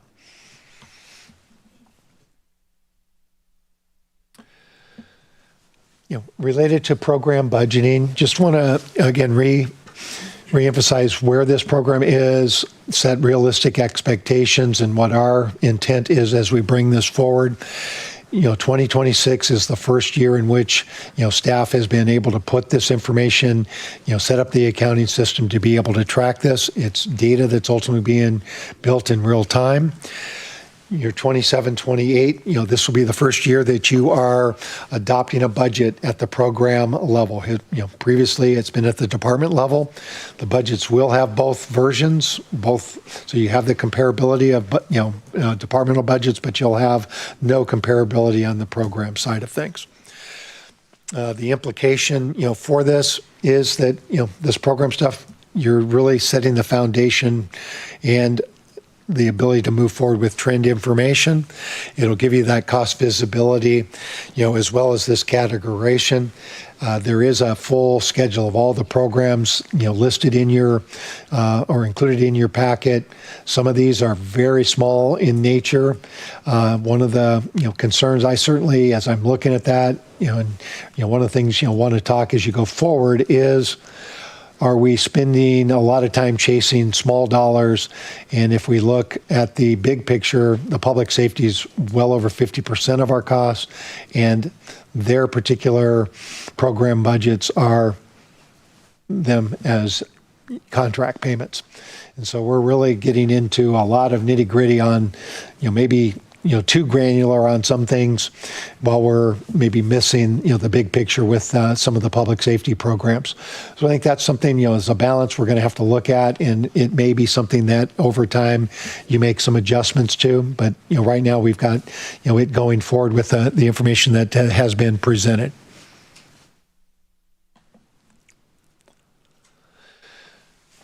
Because this is a first-year program, we will work on focusing, clear categorization, service level framing, not historical ranking or analysis.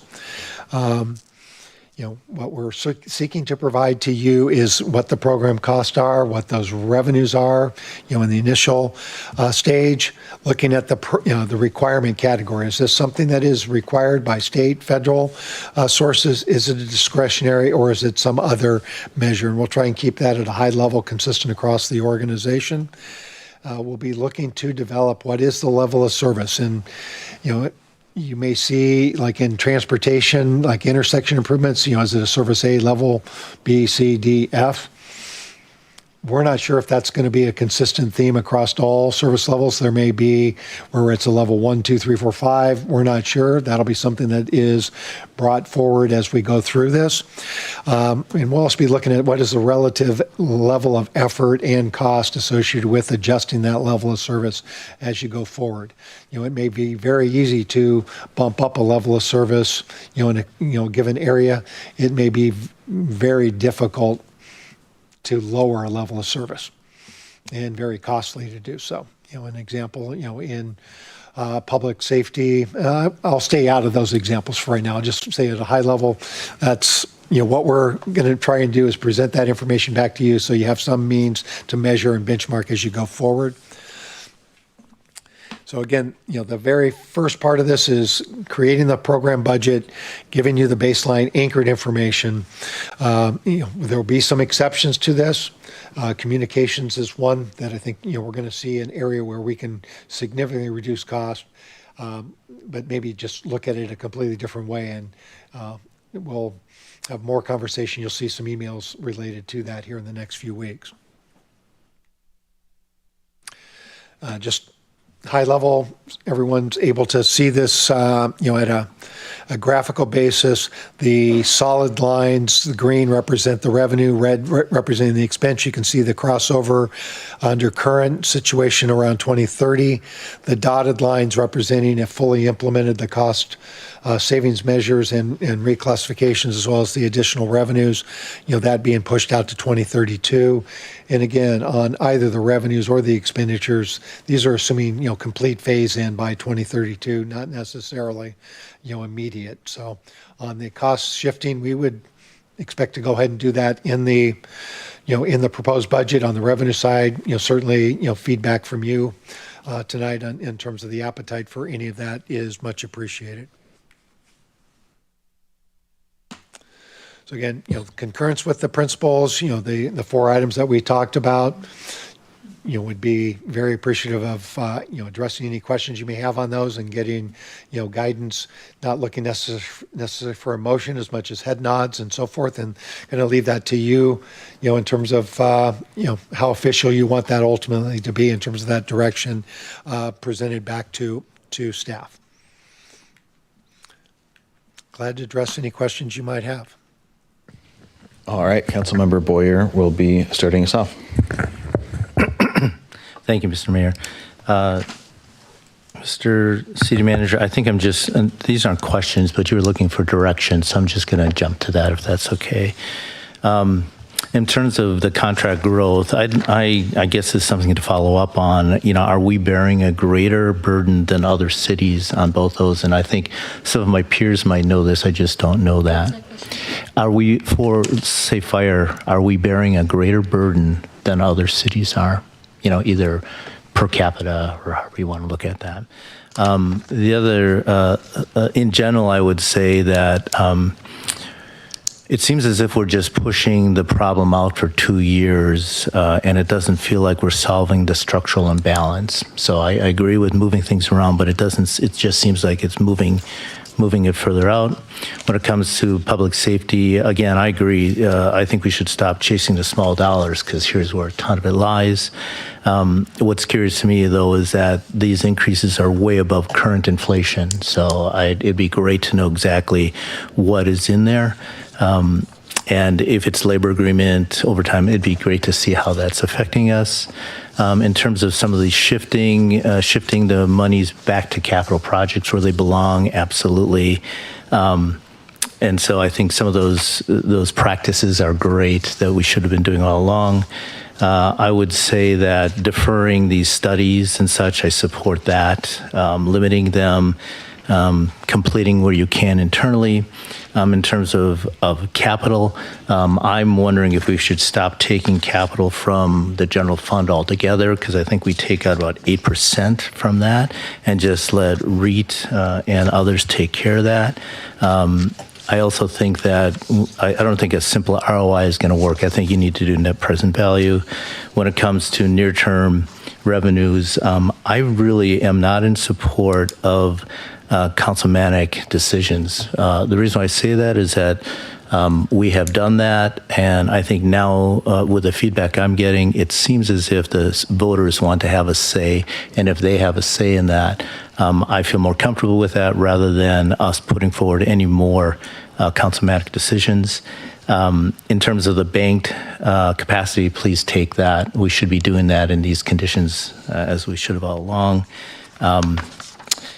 The 11 million that you have there, I don't know if you meant that the 8.7 billion that we did before is included in that, or is this brand new? Yes, this would be the new debt for the fire station that is out to bid right now and ready to be brought forward to you here in the next few meetings. Okay. I'm not, I don't think I'd have to hear more about it, but I'm not in favor of financing the fire station in that way. We have capital, and it's my understanding that taking that capital and financing that so it solves our structural imbalance problem, I don't think that's good financial practice. If it's capital and we have capital, spend capital because of its source of where it comes from. I don't think we should solve our structural imbalance with capital. When it comes to some of those revenue alternatives, I'm worried about a transportation benefit district because we have good roads, and so I don't know what the argument would be for that. In terms of the other ones on the other side, in terms of growth, I'm really leery of sales tax, REIT, impact fees, because those are very unpredictable. Those aren't stable. And as we spoke on the dais before, we ought not use unstable sources for our general fund. Property tax is more stable. But when we start to make plans based on things that might happen, especially when we have housing contraction, I don't think that's a great way for us to go. And when it comes to economic development, absolutely, I just don't think that's going to be enough to solve our problem. Nor is Town Center going to happen fast enough for us to beat the crossing of the lines. I think that covers it, other than I'm hoping we use a lot of our treasury function as we should. I don't know where that money is going. And then the last thing I'm curious about is we did a survey, all of us did a survey by our deputy city manager, which I thought was really great. It covered everything. And I hope we see the results of that, of how that landed. And thank you. And Mr. Mayor, sorry if I took too long. I appreciate it. I got my whole stream of consciousness out. As far as I'm concerned, you took zero time because my timers have walked away. So okay, I have no idea. Well, thank you. I appreciate it. And thank you, Mr. City Manager. Councilmember Stewart. Yeah, just for clarity, going back to your reduction slide. So I know there's a lot of money that we're going to reduce, and we're going to kind of recap revenue into the general fund for specific fund expenditures. But in terms of actual reductions, the reductions in the budget will really come from, if I understand it, two places. A reduction in the number of headcount. You're going to actually eliminate some roles, and you're going to get us the details on that. And then about a $200,000 savings on contracted services. Is that correct? Yes. So we'll just have to wait to see what those details are in terms of what those the reduced headcount. And would those be permanent deletions? Like, I know in the past budget, we had sort of a budgeted number that we knew wouldn't be filled, and so we didn't really budget for that. But then we also had positions that we said we weren't going to eliminate them, we just weren't going to fill them right away. But are you proposing that we actually eliminate them? And there is a difference, right? Because once they're eliminated, then they have to be added back through a whole separate process. Yeah, my proposal will come with them being eliminated. Okay, so it'll be interesting to see. So we'll have about $1 million in savings, roughly, by eliminating positions. Okay, and then all of the other savings, which I'm not opposed to, of sort of cost recuperation from some of the other funds, like the street fund, the stormwater fund, some of those other things. Right. Is that correct? Okay. Yes. I would love it if you could show the graph of the police and fire that's actually in the Word document, just so people understand that while we're seeing a big increase in the police, that the police costs over the last 10 years have increased 63.2%, while fire's only increased 62%. So while it feels like it's really big, the fire budget is going up, or the fire costs are going up, because over years, if you see the graph, there were years and years where the EFR board decided not to take increase in the contributions from the partner organizations, but to not fund things like the equipment replacement fund and to not fund the capital improvement and replacement funds as well. And so you can see that in the graph, where there are years where not only is it flat, but our costs actually went down. But the costs for fire didn't actually go down. We just paid less. And I think that's really important for people to understand. You said there are 18 and a half current vacant positions, so I think you're looking at a few that we won't fill, but you're still going to try to fill the majority of those. Is that correct? Yes, correct. Yeah, there's 8 positions that we're looking at right now that would be eliminated. Okay. Part of those positions would be coming back in a contracted services, but a net savings ultimately to the city. The other positions, we have directed staff to go ahead and get started on filling those so that we can address the demands related to the work plan that you already have in place, so we can get those things up and running again. And you've heard from literally just about every staff person on the impacts they've had in terms of keeping up with the workload. Right. This will help address that right away. Excellent. Looking at the increase for the what was it, the safety sales tax increase, the public safety sales tax increase. So that would actually generate 3 times the revenue of taking a 1% increase to our property taxes, if I saw the numbers correctly, right? It's about 900,000 versus just under 300,000. I think, revenue sources are great, and I think especially for public safety, I would just caution this council in the next year or so at looking at hitting people with increases to sales tax and bumping up property taxes by 2%, all at the same time, because inflation is still running pretty high for people. Sometimes we go to the grocery store and one bag of groceries will cost $70 or $80. So I just want us to be careful about hitting people over and over again, right? Kind of punch them in the head and the stomach and kick them in the shins all at the same time seems like a bit much. For the fee adjustments, I'd love to see what those are and how much revenue they generate. I know you mentioned like park usage. I know when we increased the field fees, right, to rent the fields, that generated a lot of discontent within the community. People feel like they're already paying for parks. Why should they have to pay to use the parks as well? So I just want us to be careful on some of those. And I do think that I'd love to see the fees we haven't adjusted recently. I know we've adjusted our tree fees. I know we've adjusted all of our fees through Public Works. So I'm curious what fees we adjusted stormwater fees just last year. So I know that there may be some that we haven't. I just like to know. Same with like the business license. I mean, how much would that really generate, and how much would that affect our local businesses? Because I think they struggle as well. The rents are incredibly high. And while it's not in Sammamish, we lost our Petco here, and the Petco in Issaquah is also leaving because their rent is going up and they can't afford it. So I just want us to be careful on that as well. I want to thank the staff for the program-based budgeting. That was something that we set in motion a few years ago by approving and implementing new accounting software and giving the direction. And so hats off to the finance department as well as all of the staff for doing all the work to allocate what costs go into what programs. That's been a long time in coming.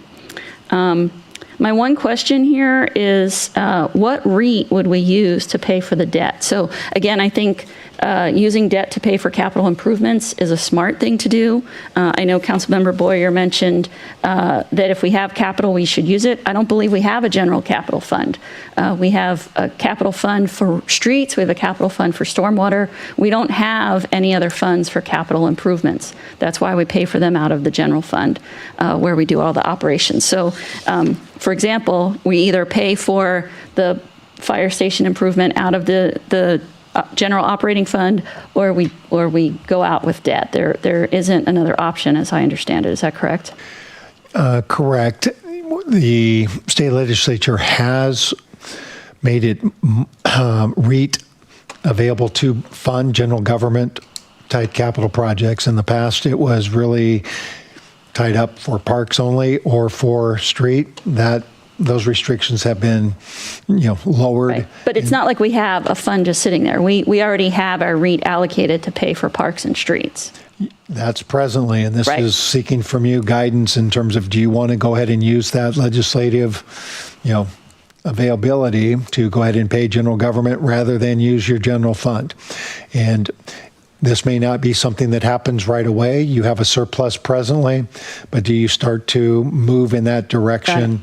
And it may be, a common strategy for many cities is not to pay for it out of your operating property tax, but to go ahead and take those measures out to the voters, a whole list of capital programs. Do you guys want these or do you not want these? Yep. Rather than, and I'll take the fire station example. That's a $10 million hit on your.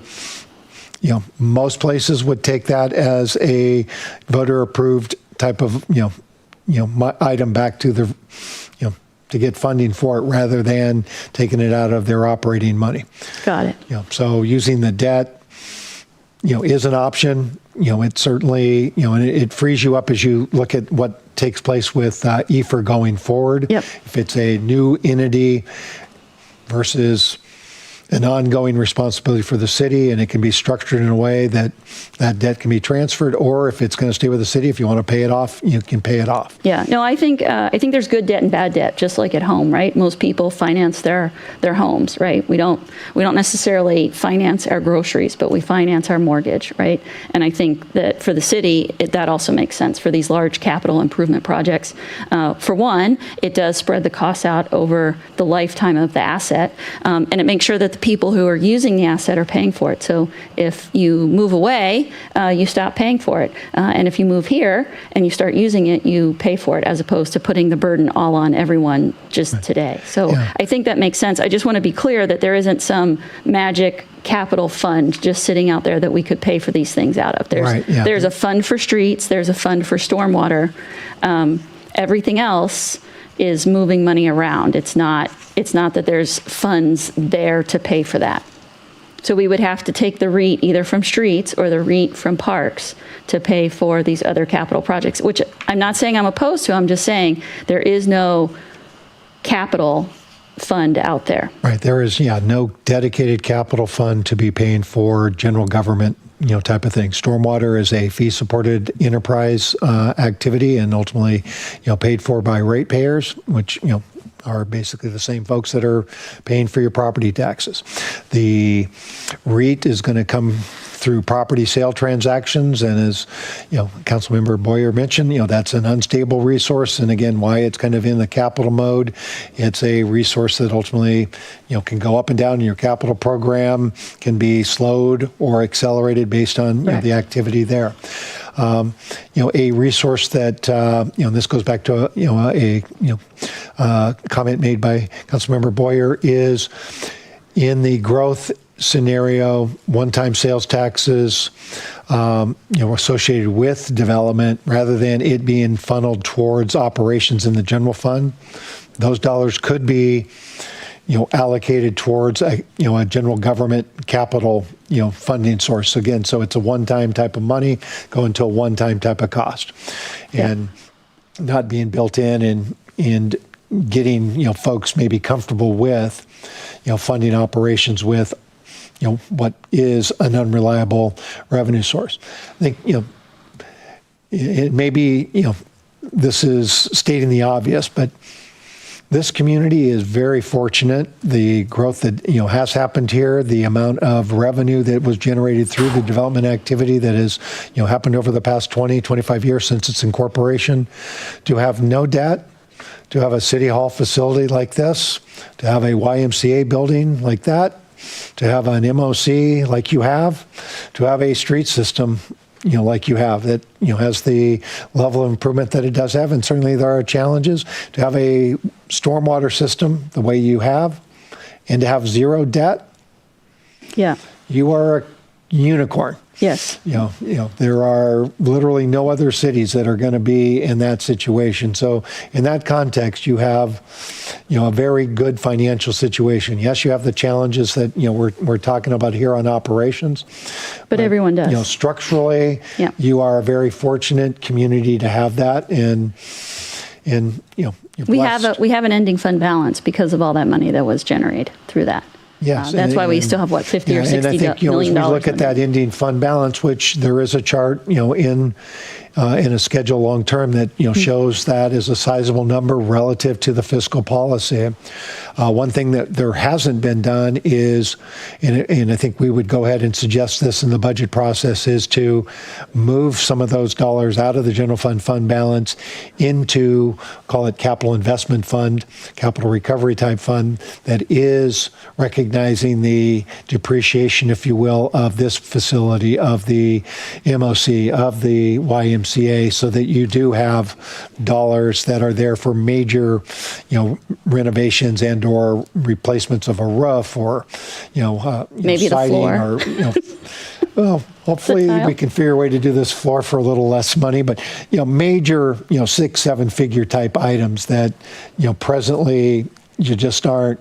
They have not been dedicated set-asides, and I'd suggest to you that would be a best practice to move forward with, and we can staff can take time for those that were participated in the exit interview meeting with the secretary of is it the auditor, the auditor here for the state.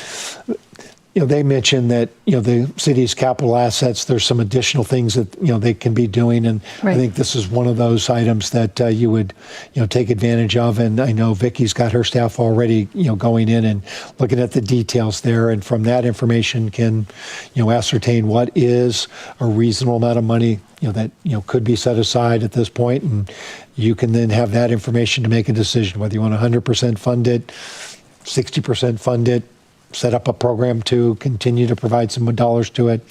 It'll be something that, you have again over the next couple of years to kind of establish those things and move forward with whatever request you do take forward to the citizens of this community. You're taking forward something that you have put in place, all the structural things that you can do, and they get to see that. It's transparent. They know where you are, more holistically, and really address any of the the questions maybe that you've had, maybe others are having with respect to how are the city's finances working. And with that, I think you have a much stronger chance of getting that funding approval. Okay, great. And then thank you for that. And then to Councilmember Boyer's question around, are we paying more for fire than others? The formula for how that is calculated is based on assessed value as well as call volume. So if I haven't done a per capita figure, and I can do that for you, but just in rough terms, Issaquah has 39,000 residents. Their estimated contribution next year would be 11.57 million. We have 66,000 residents, not quite double, and we will be paying 13.3 million. Similarly, North Bend only has 8.5, they have 8,550 residents, and they're paying 2.45 million. So I think on a per capita basis, it's probably not more from an assessed. And again, I haven't done all the math. I was trying to get it done, but didn't quite. So no, I don't think we're paying more than our fair share. I would also point out that for most people in the city, our houses are some of our biggest assets, and that is an important service to have. And we've had a number of fires recently, and certainly glad that the fire department was here. As a matter of fact, they caught one by just driving by and saw it before it was even reported. So that's what we have on fire. And just in general, I would love to see the detail of these moving forward. I'm not opposed at the moment to anything you've presented, but I would like to see the details before, giving my thumbs up. Thank you. Councilmember Lamb. So I just wanted to start with the revenues, the councilmanic ones. I would be fine with taking the bank capacity and the miscellaneous fee and licenses, but I am not supportive of any of the additional taxes, particularly the public safety sales tax. King County just passed their public safety sales tax, which affected our city. So our sales tax went up starting in January to 10.3, and we would be stacking another sales tax on it, making it 10.4. I think that affordability is a real issue. So when we talk about other councilmanic revenue sources such as utility tax above 6%, I mean, the 6% was really challenging, and a lot of residents were affected by that. And if we take a look at what's going to happen to utility rates in the next 5 years, it is crazy. PSC is looking at double-digit increases next year. Our sewer rates are expected to nearly double in 4 years. So I currently pay about $60 a month. I'm looking at $102 a month. And so to add a utility tax above 6%, I just would not be supportive of that.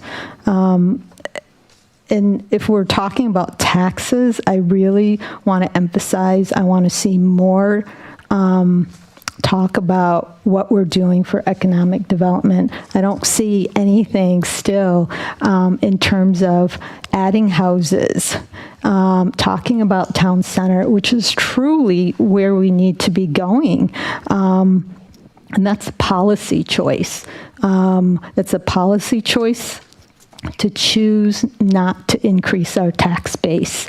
And if we're going to choose that, then we need to let our residents know what the trade-offs are. You don't want development, you will have fewer services, you will have higher taxes, and there will be less capital investments. And that is something we are not putting forward with our residents. And so I would like to see more concrete material regarding economic development and increasing capacity at town center. I think residents being presented with the choices that they're facing in terms of increased taxes and service reductions and less capital investments in our road, I think many of them would prefer to increase capacity at town center. So I would that is hopefully what there will be more conversations about that in the future.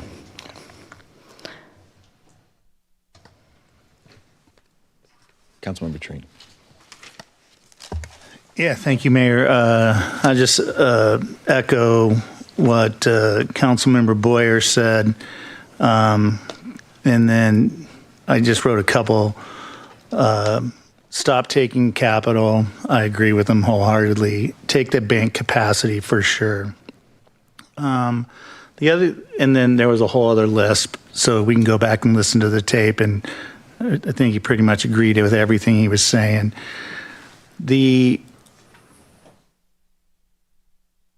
I guess what I don't understand, or here's my question. My question is, are we basing this new budget, the 2027-28 budget, are we basing it on a policy that is to do no harm to staff? No, I don't think that's the intent here. The intent is to maintain the current service levels and give you the framework for decision making going forward as to whether those service levels are sufficient, can be reduced, can be increased, etc., and have that in an informed way. Right now, again, the service levels are not at all something that you're completely aware of. The staff isn't completely aware of that. So as it works out, we weren't going to reduce staff unless there was a compelling reason to do that. Your current revenues are greater than the costs of providing that service. That certainly is projected to change going forward. Are there opportunities, I think, going forward where there may be the ability to see additional staff reductions without reducing service levels? That's to be seen. And what that may involve would be the use of technologies, the decisions that the council makes related to those service levels, as well as maybe some of the capital improvements. An example would be if you're putting in traffic circles versus signals, there's less ongoing maintenance costs, operating costs with a traffic circle than with a signal. So if you're making those types of decisions, you may be able to see increased growth without having more staffing. But in the short term, being here 6 weeks at this point in time and seeing these are the things that I think you can move forward with and address right away and feel comfortable with as you get additional information, new manager on board, having that additional information, the ability to make some other tweaks and so forth as you go along. It's, to a term that I've heard from, I think several of you, is it's evolution, not necessarily revolution. And, we can bring forward a, major, type of reduction to this. I'm not sure how that ultimately would benefit everyone, given, again, the limited time being here. And the other major consideration here is the major costs on all this stuff are really in the area of public safety. And I think that's something that, the council's going to have to really ask a lot of questions, of, King County and Tim. And, my initial read on that is you are an organization that have less than 0.5 FTE uniformed officers per 1,000 population. The national standard is going to be in the 2 range. So you're literally a quarter of what the national standard is. Now, I don't know if you can go to 0.2 or 0.15 and still have what is viewed as the safest community in the state of Washington or not. And, because it would be making those types of reductions that would make it possible for the city to not have to be raising taxes. The same, goes with, the EFR, situation. Are you able to see a significant reduction or a flatlining of those costs and maintain those service levels? My educated opinion would be you would not be able to maintain the same service levels at the same cost plus 1% or, even with inflation. Because again, their salary, I think labor package was, upwards of 4.5%, which is consistent with what I saw, doing labor negotiations with another entity I worked with here recently. And we went through a mediation process and we were able to, get it a 4 rate. So 4.5, I think is right in the market of what we saw. So I would not anticipate labor costs going down below inflation. Inflation running 2.5 to 2.8% right now. And your property tax adjustment going up 1. The 2 your property tax system in Washington State is just a system set up for bringing back to voters on a periodic basis the need to request additional funding in the form of levy lift. The total tax levy is going to go up in relationship to, the value of a home. the rate's going to be going down. The total tax bill is going to be effectively 1% greater if there were no growth. Averaged out, that would be the impact. Inflation's at 2.5%. People are getting Social Security, getting other income. Typically, that's going up a little bit. Property tax is going down, so they have a little bit more purchasing power. And what I understand, I haven't gone into the detail, but a big chunk of your property taxes right now are voter approved outside the limits. And I think that number, we've got a detailed schedule, and I can't remember if it's in the packet or not. If it's not, we can get it into your materials.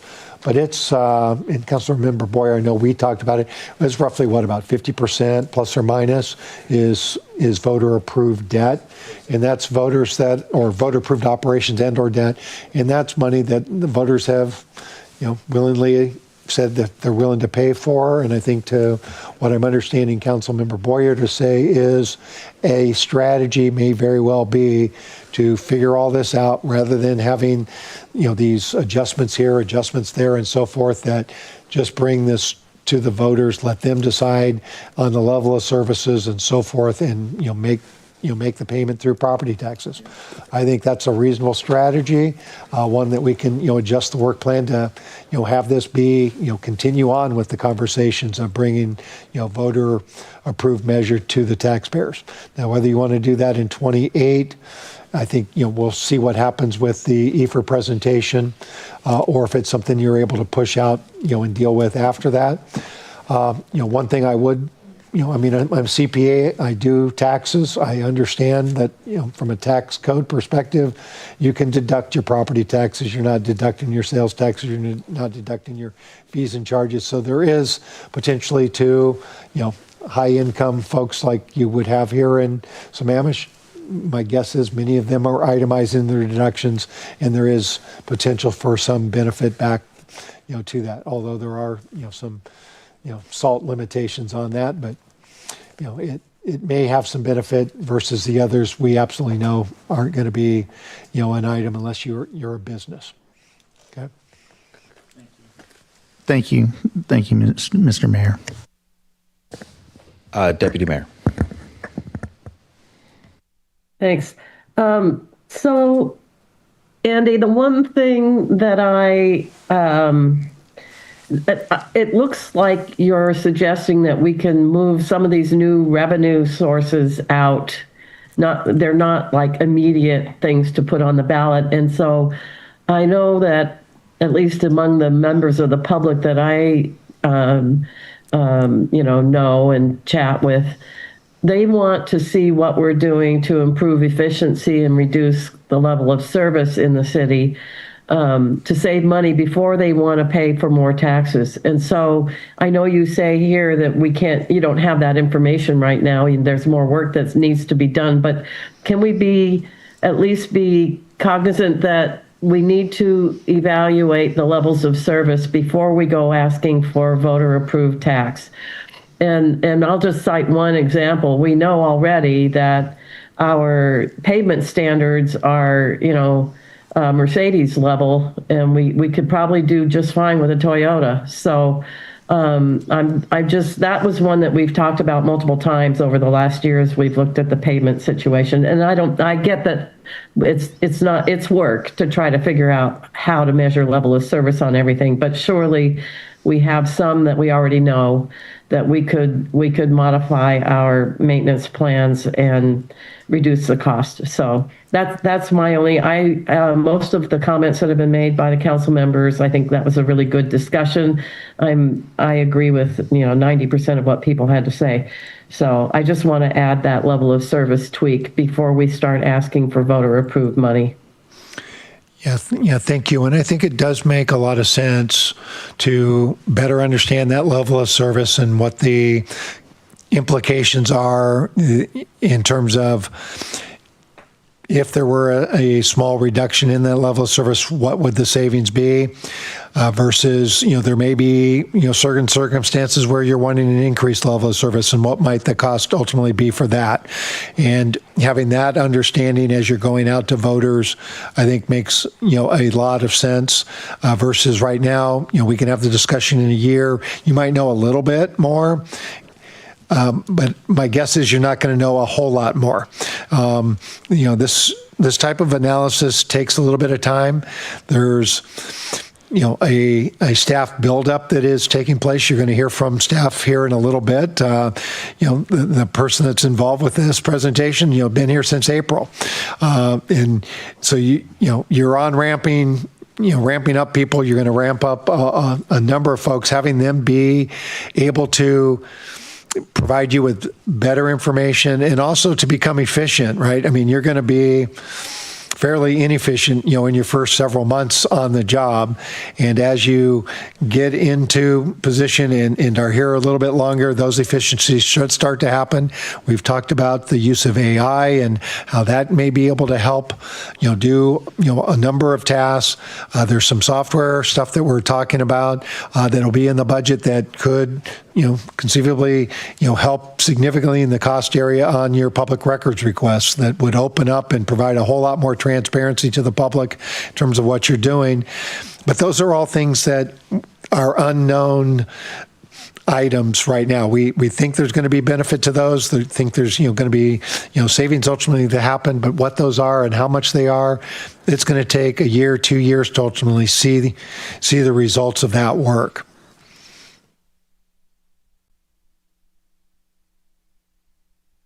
Great, thank you. Okay, Councilmember O'Farrell. Thank you, Mayor. City Manager, from this really great discussion that we've had for my colleagues, I have to say I agree with almost everything that's been said at the dais. So at the risk of repeating everything that's just been said, I shan't. There's just a couple of things that I just wanted to highlight. Not really very much in favour of increasing the utility tax beyond where it currently is. I think that was a heavy pill for all of us to swallow, both professionally and personally, when we all got our bills in the mail. So I think 6% is maybe as far as we could take that. I would really be interested in hearing more about economic development in the neighbourhood centres. I think that's a part of our city that we have never really, in the very long 27 years that the city has been in existence, it is an aspect of our city governance we've never really discussed and delved into, and I'd really like to hear more about that.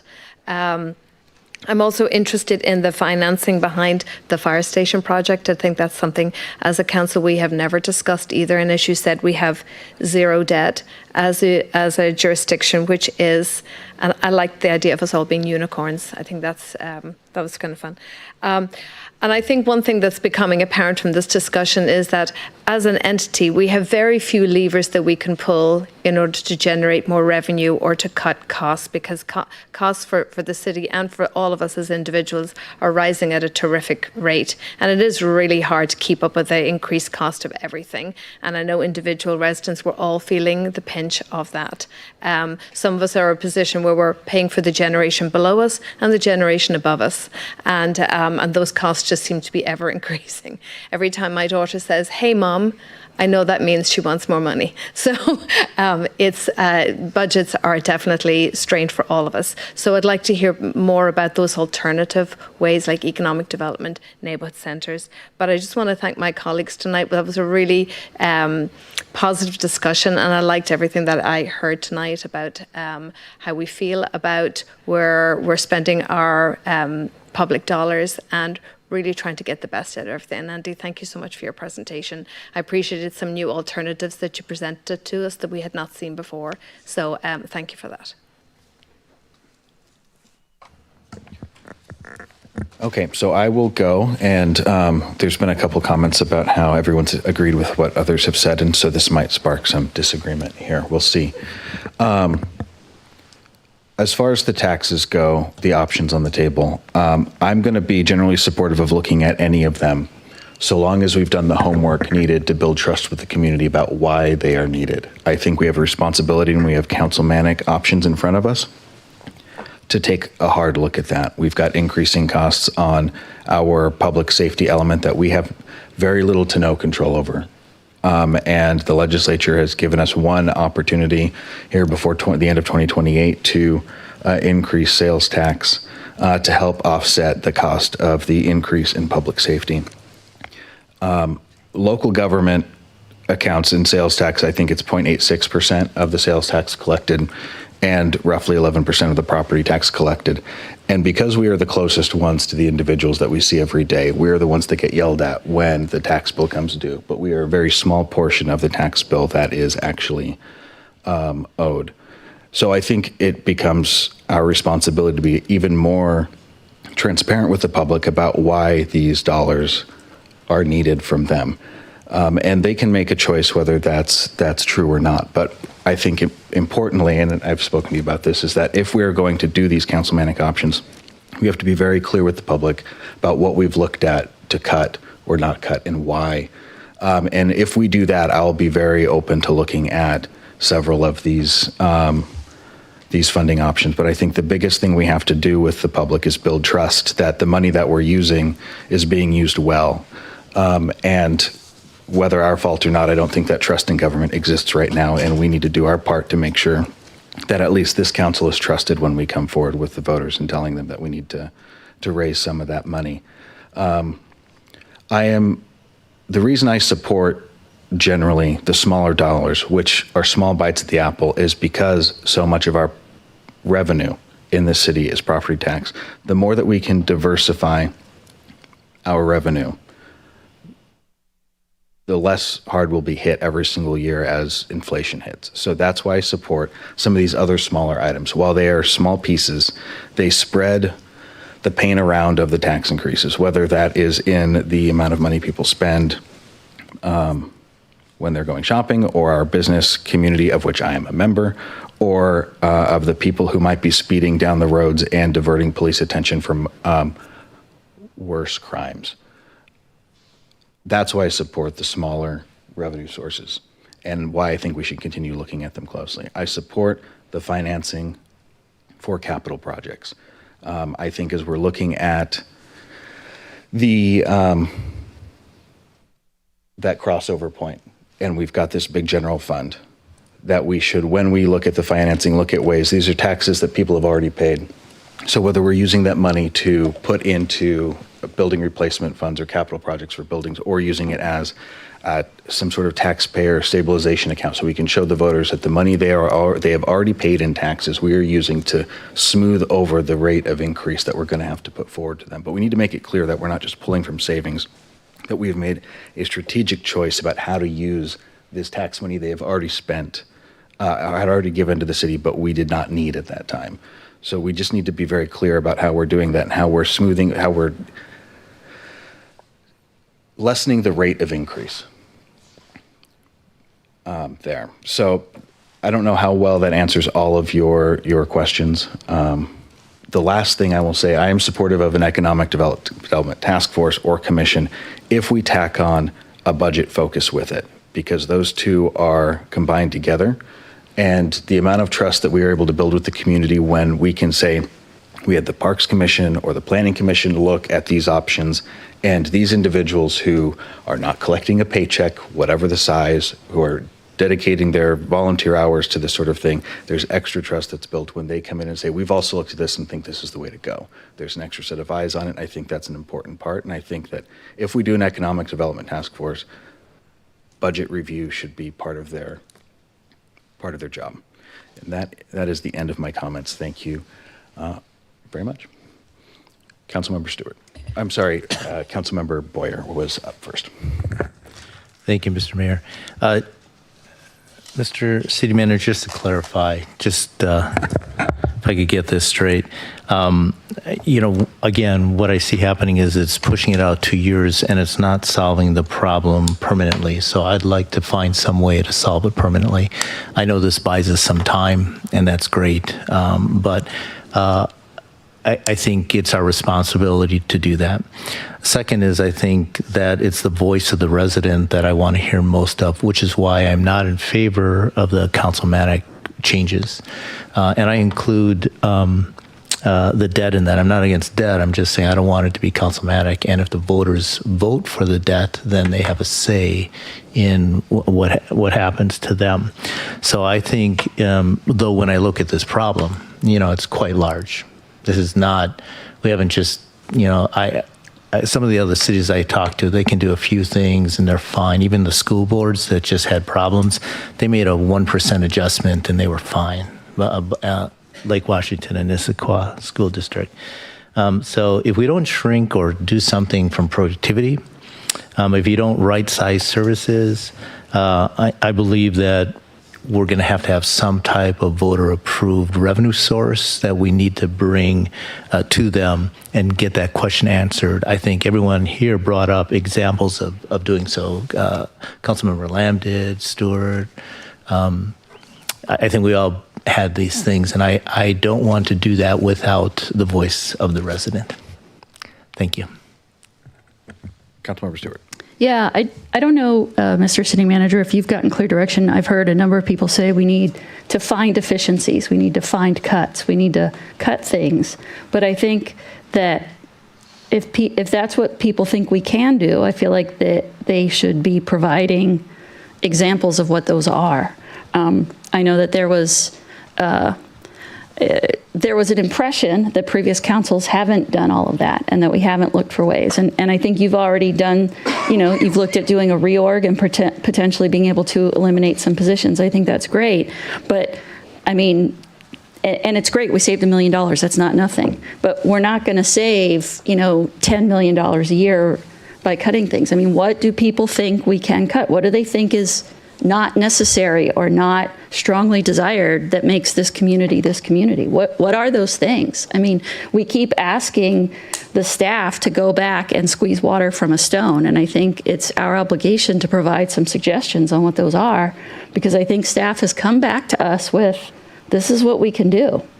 And unless I'm misreading that, but I'm hearing them asking you to do things that I think you've already done it and you've come back to us with your best shot. So don't we need to tell you, if we want more cuts, what those things should be? That's an option. Thank you. I mean, but I'm not necessarily expecting that, this evening. I mean, from my perspective on this, what I'm hearing is, and I think there seems to be a consensus here with what Councilmember Boyer has suggested in terms of this being something that gets to the voters in a timely fashion. Now, to do that successfully, I think the organization needs to address these efficiency issues and needs to go through and identify these levels of service and so forth. So therefore, I don't see this being something that you take to the voters in 28, potentially 29, potentially later.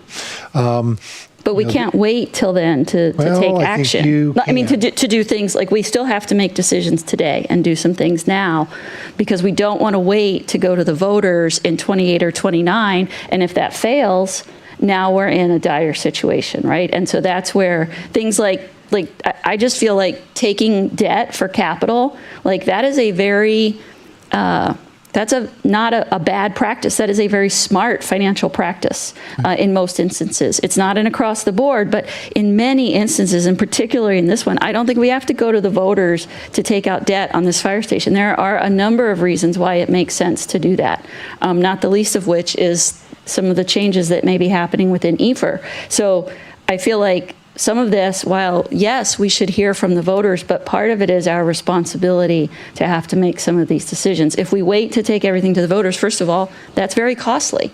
Doing voter-approved measures is not free. And second of all, it takes a lot of time. So some of these things, I think it is incumbent upon us to say, look, we've looked at all these possibilities. I think, a lot of the lack of trust probably comes from a lot of people talking about that. So I agree, we need to develop that trust, but part of that comes from people not just saying that we shouldn't trust things, right? People keep asking for more details on the budget. I think all of the information is publicly available. There's nothing that's being hidden from anybody. So that is all true, and I don't disagree with any of that. What I'm suggesting to you is that you take a little bit of time to study those. There are, on the expenditure side of things, that we can take care of that are $3+ million of positive impact. I'm hearing a consensus to go ahead and take the bank capacity. That ultimately, between the two, we're looking at about $3.5 million. That addresses a big chunk of this to help move it out to 2032. The one area that there may be some disagreement on is the sales tax, the HB 2015. That's the decision that you have until June 30 of 2028. I can show it in the budget, as something that is enacted effective on July 1, 2028. It's a $500,000 impact in the out year. And it's something that, as you go through the biennium, it's something you may choose to, let's not implement it. It's there, it'll be part of a work plan to make sure it's studied and it gets acted on by that date, or it's chosen not going to take it. These other items, and I've got them back up on the board, these are longer term fiscal sustainability strategies. I'm not looking to bring forward to you the solid waste admin fee as a part of this budget. It would be, brought forward in the form of the RFP, that the providers would ultimately know that this is an option that may be considered, in the future. It's not one that you have in place now before that agreement expires in the end of 2028. But it's something that could be enacted with a new agreement. But it's nothing that you, again, be part of a revenue that you're going to see in 27 or 28. It's out in 29. Yeah. Just to be clear, I'm not necessarily supportive of taking the bank capacity right now. If we don't need it right now, the economy... The stock market is great. The economy is not, especially in a region like this where a lot of people are losing their jobs in tech. So I'm not necessarily on board with that, just to be clear. I mean, there may be a consensus, but it is not a unanimous consensus, I don't think. And I also just want to say that, looking at levels of service, I think is smart. I also know that Audrey did a very detailed presentation on snow removal. And what we found was that there wasn't a really big cost difference between the various levels of service. The cost is, do you do it or don't you, right? And that's where you see a big cost savings. Whether we do, the gold, silver, or bronze versions, the incremental costs were pretty small. And so I think that we just need to set some real expectations here that unless this council is willing to cut services altogether, we are not going to make substantial changes here, right? And I think the street fund is one, and I think that's great. We're going to look at the pavement, but again, we've got to give staff the time to do that work, right? We keep redirecting them with other things, so they're not getting to be able to finish that work. Yeah, and again, I think looking at all this, developing the data, bringing that back is, kind of the work plan here for the next couple of years. And to your point related to, having the service, not having the service. City of Portland made the decision, they're just not going to snowplow. And, that was a decision that ultimately they made. How will that impact you going forward? It will have, in your situation, an impact that lasts several years.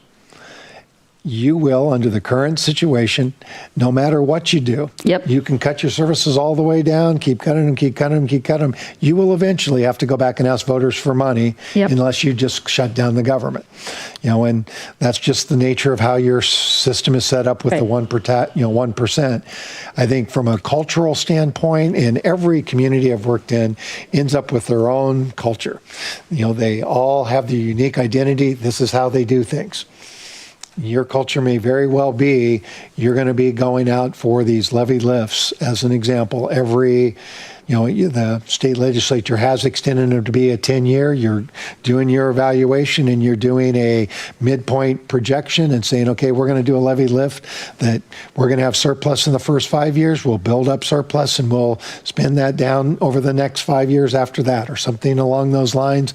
And then the voters will see another measure out 8 to 9 years, 10 years out, and deal with it at that point in time. But it gives I think to what Councilmember Boyer is observation, and I may be putting words in his mouth, it is the voters are having a say in what those levels of service are and what they're willing to fund on a periodic basis, and it's holding the organization accountable to delivering those services in a way that the community supports. And, that's a reasonable place to be. I'm just suggesting to you, you'd be a little early to go out and be making that request right now. So let's, really have the staff focus in on getting this information together so that in, 2 years, 3 years, you are able to go back and make a solid case for what you might want to, be asking voters to, to fund. I'll forward all the emails to the new council members of what happened when we scaled back some of our plowing so that we were only focused on some of the main arterials. Say that I would not be voting to eliminate snow plowing. Right. And again, right now, we're not, suggesting any change to the level of service. And if there are, they'll be identified for you as an explicit call out. Okay. Yep. I just want to highlight again that there's sort of this implication that we're operating in a very inefficient and wasteful mode, and I don't think that is necessarily an accurate statement. I think that's fair. Okay, and I don't see any other lights on, so Mr. City Manager, are we okay to move on to the next? Yes, we are. Item. Okay, so up next are the Southeast 6th Street items that were pulled from consent. The right-of-way dedication and the contract award. I assume, Councilmember Trine, was your intent to take them together or separately? Or? I guess we can take them together if you want. I don't really.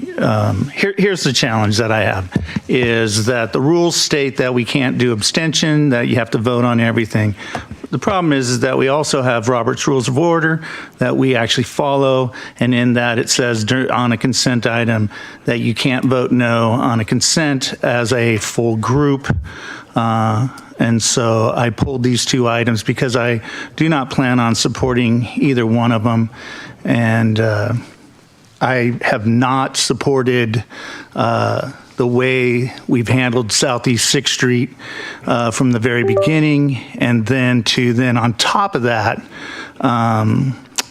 have to abdicate park property to build a road for one particular developer. I can't vote for it.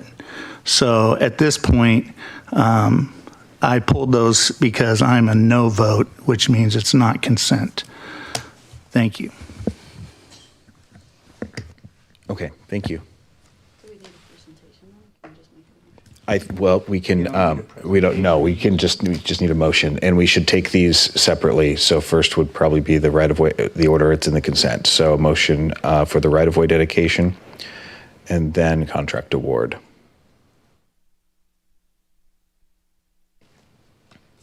You can just read the motion right off of the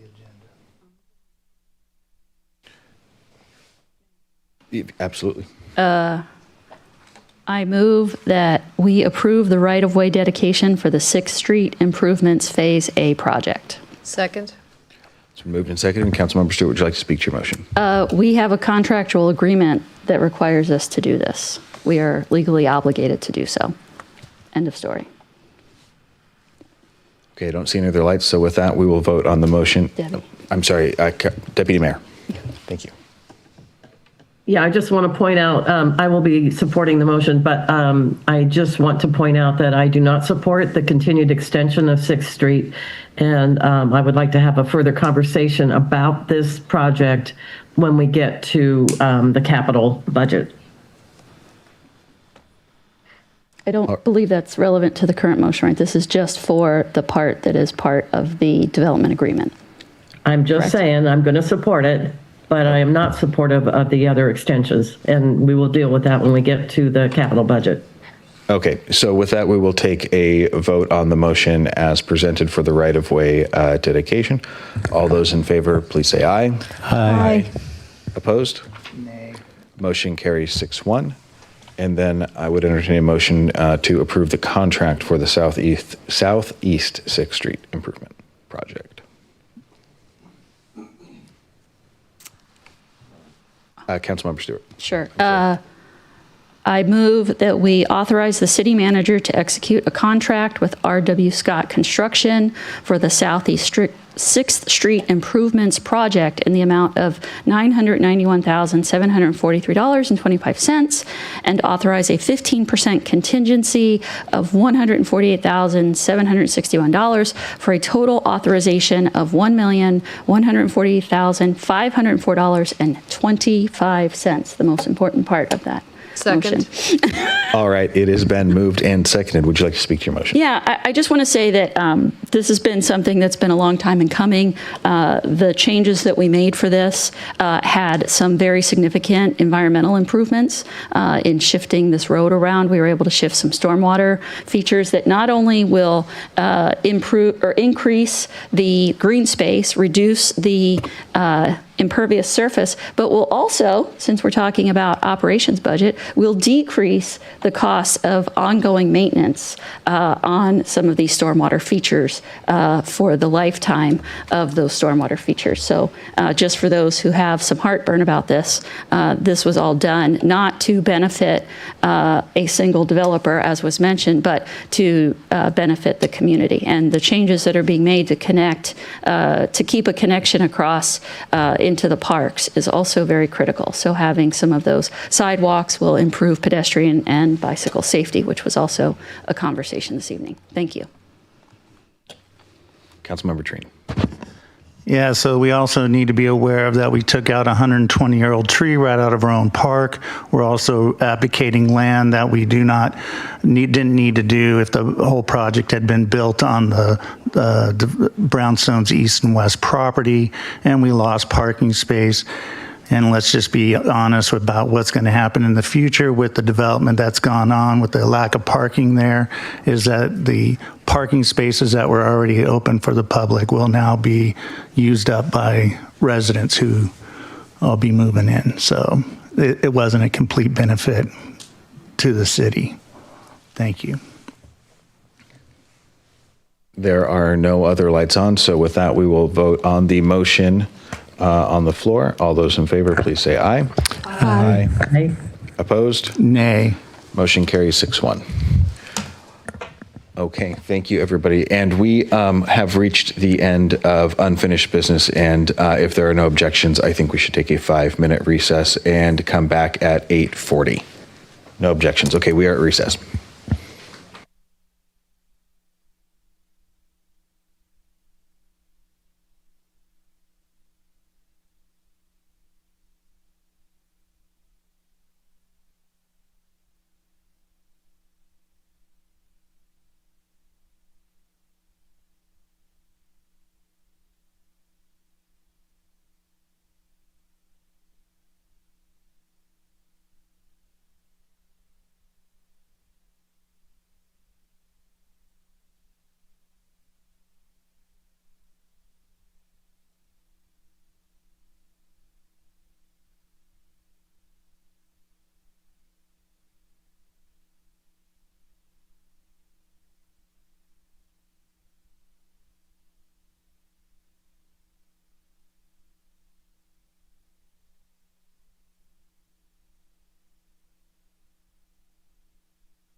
It's now 8:40. If the council could please return to the dais.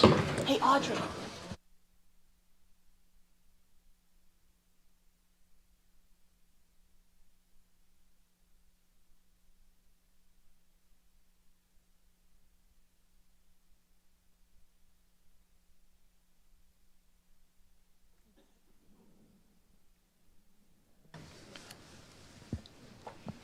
All right, it is now 8:41 and the council is back from recess. And up next is new business, a project introduction for the 2026 King County Surface Water Design Manual adoption and Sammamish addendum update. It'll be led by Audrey Starcy and Matt Iyer. Good evening, council. Again, I'm Matt Iyer, Senior Stormwater Program Manager.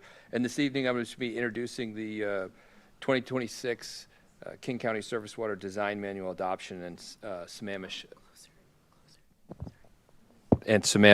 addendum update. We're presenting tonight just to familiarize council with this project and to see if there's any questions, specific or general, that we can answer tonight or bring back in September when we bring back the professional services agreement for your consideration. So I'll start at a high level. So please bear with me. So we're going to review just the source of the requirement that drives this project, which would be the NPDES permit. Again, the NPDES permit is originated from the Clean Water Act of 1972, and it's administered by the state, which is known as delegation. So the state chooses to administer the program and write the permits, which allows them the freedom to add additional requirements in the similar way that Sammamish has that ability as it administers these stormwater requirements. So the NPDES permit has, as we went over the last presentation I did here, has 9 requirements, 9 core requirements, things like IDD&E. I'm not going to read them all, but those ed and outreach, those types of things. But one of those in there is controlling runoff from new and existing construction.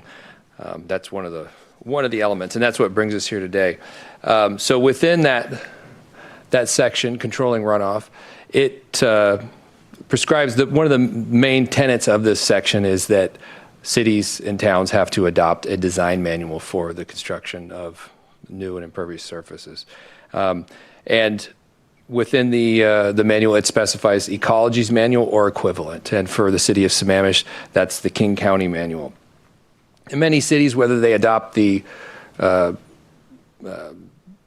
Ecology manual or the King County manual or another equivalent manual, frequently they provide an addendum that translates the specifics or of the design manual to this specific locale that it's being implemented, but also fills in the gray areas that inevitably come to bear with when you're applying a very complex system to a diverse environment by hundreds of different engineers. So there's always something that comes up, but then there's also the opportunity for cities to apply more stringent standards that are specific to the environment of the location, as is done in Sammamish, whether that's hazards from landslide areas or specific water quality requirements for lakes like Beaver Lake and Pine Lake.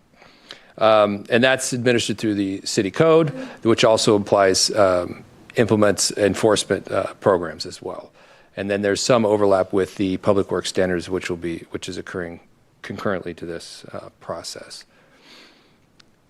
So here, this takes us to the history that I just want to go over real quick. So the design manual adoption generally coincides with the 5-year permit cycle, the NPDES permit cycle. And as permits are issued, technology is considered, and improvements are considered in the science of stormwater treatment and design. And so that coincides with approximately about the last quarter part of the permit cycle, there's an update to the manual. And throughout this time, the city of Sammamish has utilized the King County manual, which is partly relates to the origin of the city as an unincorporated area of King County. And it made sense for the topography and the special features that we have in the city, like the bogs and wetlands. And so since that time, and I believe there's an omission there, it was at 2005, there was likely another update as well.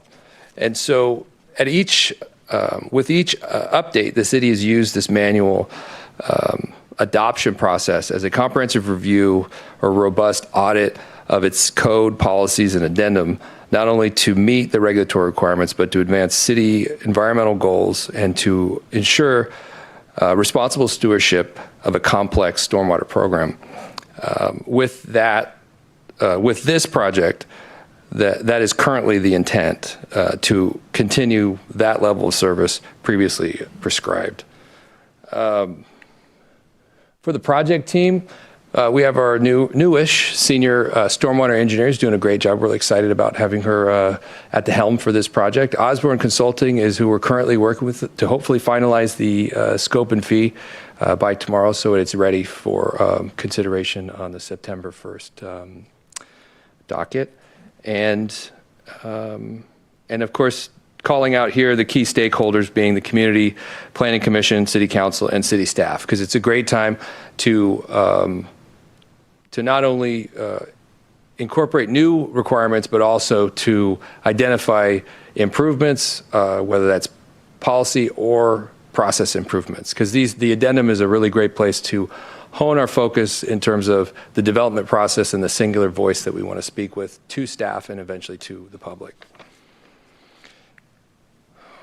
And so our project goals, try to keep it straightforward. I said minor updates to stormwater code, but I think there's no such thing as a minor update, because it always can, if you pull a string, it can undo your sweater.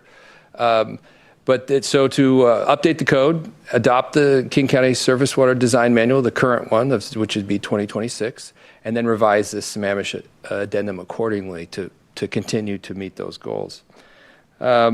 So in terms of our approach, there's 6 tasks that are contained within the professional service agreement. There's project management, code amendment, specifically the code amendment element, addendum update, planning council and stakeholder meetings, and 5 is public outreach, and 6 is staff training.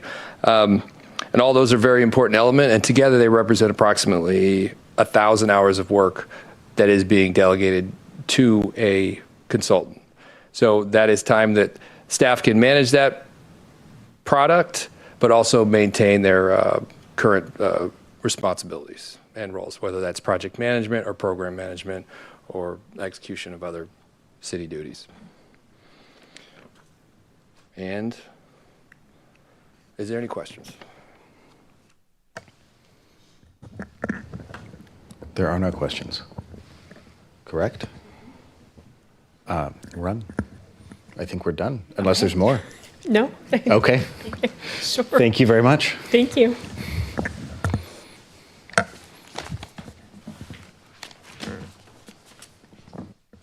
All right, up next we have council reports. I think, Mr. City Manager, we'll start with you there and then go back to the rest of the council for their reports. Thank you, Mr. Mayor. I have one item here on Legislative Subcommittee. I think this is a process where there's been council volunteers that ultimately have sat on this committee and, seeking, up to 3 of you to be involved, show your interest, and then also reflecting the capacity, if you are interested, your capacity to go to Olympia or otherwise be available to talk to your legislators, to take the time to get fully briefed on the matters that you might be speaking to them about. So there may be some time, related to travel and other, arrangements, particularly around the active session for that. And we'll start with the work that you did for the 25, review that, update that, be able to bring that back to council and make sure there's alignment with respect to the priorities and so forth for this. So, just looking for, those of you that are interested, feel free to, raise your hands and so forth and go from there. Okay, thank you very much. Oh, you were literally just raising. Okay. I thought we were too. Yeah. Oh, I would. Yeah, I would also like to. Okay. So, any objections from anyone else on the council for those O'Farrell, Stewart, and myself? No. Okay. All right. That one was also easier than I anticipated it being. All right, so I'll start down with Councilmember O'Farrell for council reports. Yeah, just had one thing. Attended last night the 10th anniversary of the current YMCA facility. So we had a little party there last night. It was really great to see everyone. The mayor and I attended. And just one quick little tidbit which will show you how popular our community centre is. Year to date, the Y has seen over 400,000 visits at that centre just this year to date, so in 2026. So it is above and beyond patronised by our community, and it's a tremendous success. And it's kind of the jewel in the crown of the YMCA of Seattle too, in terms of its building and its staff, of course, who make all the difference at that facility. So congratulations, everyone. A thoroughly successful endeavour. Councilmember Lamb. I do not have one. Councilmember Boyer. Yeah, I attended the AWC Municipal Finance and Budgeting course. I guess it was a workshop on the 5th and 6th. Talked about funding sources, property taxes, revenue, role of the council, voter-proof funding options, new laws, etc. 2 days, absolutely fascinating. That's supposed to be a joke. It was riveting. But I would say if they were, again, elected officials, everyone there, different problems for different cities. But I would say if they observed us this evening, I think they would say we did a really good job this evening talking about our issues that we're facing right now. We're pretty much on track. They all have their own problems to solve. Some of them have a different hand of cards they were dealt, and so they're all managing them differently. But once again, I would say I'm really pleased with our dais here. Thank you. Thank you. Councilmember Stewart. I just did something fun because all of my regional committees are on hiatus for the month of August, but the Eastside Fire and Rescue had their annual picnic this past Saturday at Remlinger Farm, and it wasn't quite warm enough to go run through. They had a fire truck spewing water, so I did not do that, but there was lots of good food, and it was great to hang out with some of our first responders who do a great job, I think, serving our city and our region. Thank you. Happy to represent. Since our last council meeting, it was Councilmember Lamb, myself, and Deputy Mayor who participated in the Washington Collaborative Elective Leaders Institute, something. Anyway, it's a program that basically helps elected leaders, it's all cities, work better together and communicate better. So that was a good time well spent. I've spent a significant amount of time on the Eastside Fire and Rescue Finance and Administrative Committee. So any council members with questions about the budget, please reach out. I'd be happy to send you any documents I've got or walk you through all the options we've been going through. And I think that's it that I have to report. Councilmember Train. Monday, I was at the Kokanee ILA Management Committee meeting and for our budget adoption, and also to adopt a new policy and procedure for in the case of emergencies. And so those will be coming forward to staff. Catherine has them. So that'll be coming up. It's a 1% increase that we talked about earlier, but the exact numbers and details are being refined because there was a small change that was approved by the committee. And so that'll come in 2 weeks is when the staff will have the budget ready for approval. Thank you. Thank you. Deputy Mayor. I don't have anything to report. Thanks. All right, Mr. City Manager, we'll come back to you if you have anything else to go over. All right, perfect. And we will entertain a motion to adjourn. I move to adjourn. Been moved and seconded. And all those in favor, say aye. Aye. Aye. Opposed. And we have adjourned at 8:55. Good work, everybody.